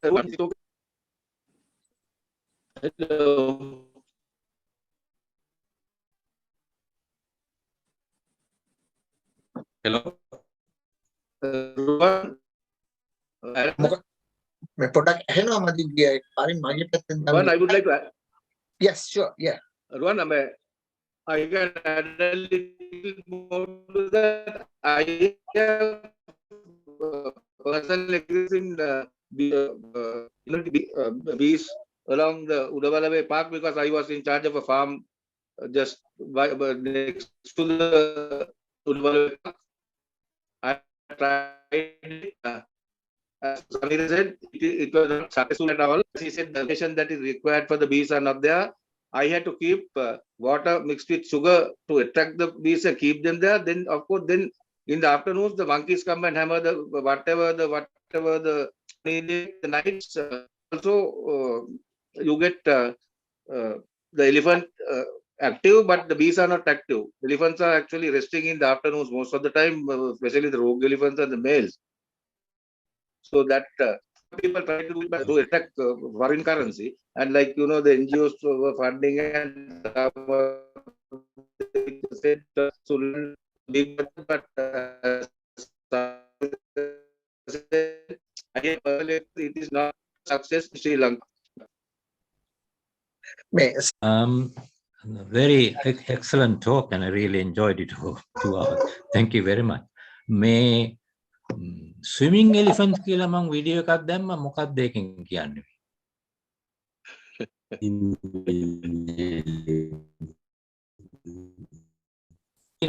නෑ මම බැලුවා වීඩියෝ එක මට පේන්නේ නැහැ. නමුත් මම ඒක ගැන කියන්නම්. මෙහෙමයි අපේ රටේ අලි ගොඩාක්ම ගැද වෙලා ඉන්නේ ජාතික වනෝද්‍යාන කියලා ඔක්කොම නිර්මාණය තියෙන්නේ මොකක් හරි රිසර්වර් එකකට ටැංක් එකකට හරි කැච්මන්ට් එකක් හදන්න. ඉතින් ඒ වෙලාවට ඔක්කොම අලි අපි හිතමු පීනනවා කියලා එහෙම නැතුව විශේෂයෙන් පීනනයි ලෝකේ කොහෙවත් දැකලා නැහැ. නමුත් අලින්ට පීනන්න පුළුවන්. අලියට හරි ලේසියෙන්ම පීනන්න පුළුවන්. එයාට ලොකු බඩක් තියෙනවා. එයාගේ හොඳ පැට් එකක් තියෙනවා. ඒක නිසා එයාට හොඳ වැල උඩ තියාගෙන පීනන්න පුළුවන්. ලංකාවේ අලි පැටවුත් එක්කම අලි පීනනවා. අලි පැටියා ලොකු දෙන්නගේ මැදට අරගෙන මෙහෙම තියාගෙන ඒගොල්ලෝ ඉස්සරහට පැටව අරගෙන යනවා. ඒ වගේ කතාවක්ද ඇහුවේ? මම මේ වීඩියෝ එකක් දැම්මා මම හිතුවා මේ අමුතු ජාති අලි ටිකක් කියලා. අලි ඔක්කොම අපේ රටේ රිසර්වර් එකක් කැච්මන්ට් කරන්න තමයි ප්‍රොටෙක්ට් කරලා තියෙන ඒරියා එකේ තමයි ඔය ගැද වෙලා ඉන්නේ. කවුඩුල්ල, මින්නේරිය, කලාවැව, උඩවලව, හැමතැනම ඉඟිනියාගල, සේනානායක, එතකොට අම්පාර පැත්ත හැමතැනම ඉතින් ඒගොල්ලෝ මේ සාමාන්‍යයෙන් පීනනවා. අලින්ට පීනලා දැන් රැම්බෝ උඩවලේ වැටායිනට එන්නේ පීනලා. ඉතින් එයාට ගොඩක් දුර පීනගෙන එන්න පුළුවන්. උඩවල උඩ තියාගෙන පීනගෙන එන්න පුළුවන්. මේ සමීර හොඳ ටෝක් එකක් තියෙනවා. මං හිතන්නේ ඕගොල්ලෝ අර BMI CH එකේ තියෙන එනසුමාන තියෙන මේ මීටිමට ගිහිල්ලා කතා කරන්න හුඟක් වැදගත් වෙනවා නේද? මේ කවුද මේ ඩොක්ටර් ඇඩම්ස් කියලා එක්කෙනෙක් නේද ප්‍රසන්ට් කරලා තියෙන්නේ? Yeah, it is done by the Wildlife and Nature Protection Society. Sameera Colombo ඉන්නවට මම ලැහැත්ති කරන්නම් ඒක අපිට බලන්න යන්න පුළුවන්. It is as you said, sir, I think the video of the swimming elephants it has taken in India. All right. India.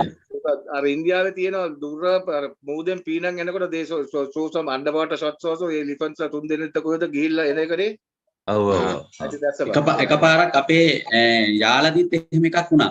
අලි තුන් දෙනෙක් ඇතුළට ගිහිල්ලා මූද පැත්තට ගිහිල්ලා ඊට පස්සේ බෝට් වලින් එහෙම ආයි අරගෙන ආවා. නේවි එකෙන් ගෙනාවා. ඔව් නේවි එකෙන් අරගෙන ආවා. අදගෙන ආවා. Yeah. Right. Thank you very much. I really enjoyed it. You are welcome, sir. Are there any other questions from the audience? I'm looking at the gallery. Ruan, can I ask a question? How the Kianda? Yeah, Ruan, this is a question for Sameera. Sameera, ඔයා කිව්වා අර මේ ලංකාවේ මේ cattle and buffaloes මේ උඩවලේ ගියාම ඒ කියන්නේ ගොල්ලන්ගේ soil quality එක අඩු වෙනවා කියලා. එතකොට මේ African elephants ලා ඉන්නකොට ඒගොල්ලන්ගේ ඉන්නවා මේ wildebeest ලා. They share the same kind of grassland. Kind of ඒගොල්ලෝ wildebeest ලා අපි දකින්නව නේද ලෝන් මේ මයිග්‍රේෂන් එකකට යනවා එක කාලෙක. ඔව් එතකොට අපේ අප්‍රිකාවේ තියෙන භූමි ප්‍රමාණයයි වනාන්තරයක අපේ තියෙන භූමි ප්‍රමාණයයි බොහොම අඩුයි. අපේ දැන් උඩවලව ගත්තම උඩවලේ ඕපන් ඒරියා ඕපන් ග්‍රාස්ලෑන්ඩ් ඒරියා එක බොහොම පොඩි ප්‍රමාණයක් තියෙනවා. ඒකම තමයි ඒක උඩම තමයි අලි හරකුයි මුවයි ගෝන්නොයි ඔක්කොම ටිකටම ඉන්න වෙලා තියෙන්නේ. දැන් උඩවලේ ප්‍රශ්නේ තියෙන්නේ අර විල්බඩීස්ලා වගේ වයිල්ඩ් අය නෙවෙයි එන්නේ ඩොමෙස්ටික් කැටල්ස්ලයි අර ඩොමෙස්ටික් හරක් අයිතිකාරවන්ගේ මී හරක් කියන අයයි තමයි එන්නේ. ඉතින් ඒගොල්ලෝ දෛනිකව මේකට ඇතුල් කරනවා ආයින් පැටවුටක ඒගොල්ලෝ ගාව තියාගෙන හරක් ටික ඇතුල් කරනවා. අර පුංචි ඉඩ ප්‍රමාණය අලින්ටයි මුවන්ටයි අර ගොල්ලොන්ටයි බෙදෙන්න තියෙන ඉඩ ප්‍රමාණය ඩේලි අරගොල්ලෝ යූස් කරන්න පටන් ගන්නවා. ඒක තමයි එතන තියෙන උඩවලේ තියෙන එකපාරටම වෙච්ච ප්‍රශ්නේ. මේක නතර වෙන්නේ නැති නිසා දිගින් දිගටම අලින් ප්‍රමාණයට වඩා හරක් ප්‍රමාණය ඇතුල් කරන නිසා අනිත් එක හරක් සීමාවෙන් පිට යන්නේ නැහැ. අලින්ටත් යන්න තැනක් නැහැ. අලි මයිග්‍රේට් කරොත් ඇරෙන්න. ඉතින් භූමි ප්‍රමාණයට සාපේක්ෂව ඉන්න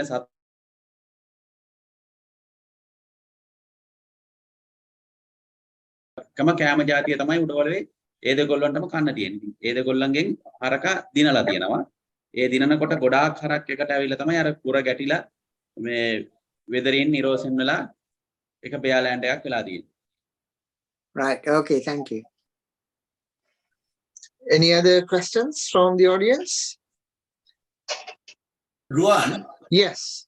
can I make an observation? It's not really a Oh, question. Roshan, yes, please. Yeah. Go ahead. Sameera, බොහොම ස්තුතියි කතාවට. හරි හොඳයි. I was at Udawalawe once and I saw Rambo near the bund. And in the evening, he was going back to the forest. So he was going across the tank, but I don't think he was swimming. I think he was walking on the bottom. You couldn't see the elephant, but you could see the tip of the trunk above the water. I think he was walking at the bottom and just using his trunk to breathe. Yes, Do you think that's right? ඒක හරි water level එක reduce වෙනකොට එයාගේ උසට සාපේක්ෂව තිබුණොත් එයාට පයින් ඇවිදගෙන හොඬ වැල මෙහෙම තියන් යන්න පුළුවන්. නමුත් water level එක up වුණත් එයාගේ කකුල් බිම නැටුණත් එයා අර පීනගෙන එන්නත් පුළුවන්. Okay, thank you. Okay. Any other questions? Ruan, I want to say something. Sure, Indrani, go ahead. Indrani, yes. Yeah. Indrani, I want to introduce myself to the speaker. He was Sure. wonderful. I was not going to listen to the elephant thing because I didn't know anything much about elephants, but I listened to it and I was engrossed with the whole speech he gave. It was wonderful. Thank you. Thank you for the feedback, Indrani. And there were a couple of people who had to leave and they have left very good comments. If you can read it, Sameera Weerathunga comments. Yes, I saw. Thank you very much. Any other comments or questions to Sameera or Aruna? No? If that's the case, this is a time to say thank you for both of you. So this is the time where everybody should sort of unmute and then show the videos. And Aruna, thank you very much for accepting our invitation. And Sameera, thank you very much for giving us a very engrossing, very enlightening lecture. So as usual from the SLLS, we will thank you in our usual manner. Thank you very much. එක දෙයක් කියන්න තියෙනවා. Thank you very much. Okay, කවුරු yeah, හරි ලංකාවට ආවොත් උඩවලවට අලි බලන්න ආවොත් මම එක්කගෙන යන්න. කොහෙද ඔය කියන ඔයාලා ටික හම්බ වෙන්න I will අරුණ මහත්මයා සෙට් Okay, Aruna, ඉන්නවනේ. right. I මම will එනවා ජනවාරි. arrange everything, nothing to worry. අලි මහත්මයාත් එක්ක ආවොත් යන්න පුළුවන් අපිට. හරි අලි බොත්තා. අපි කියන්නේ අලි බොත්තනේ. හරි.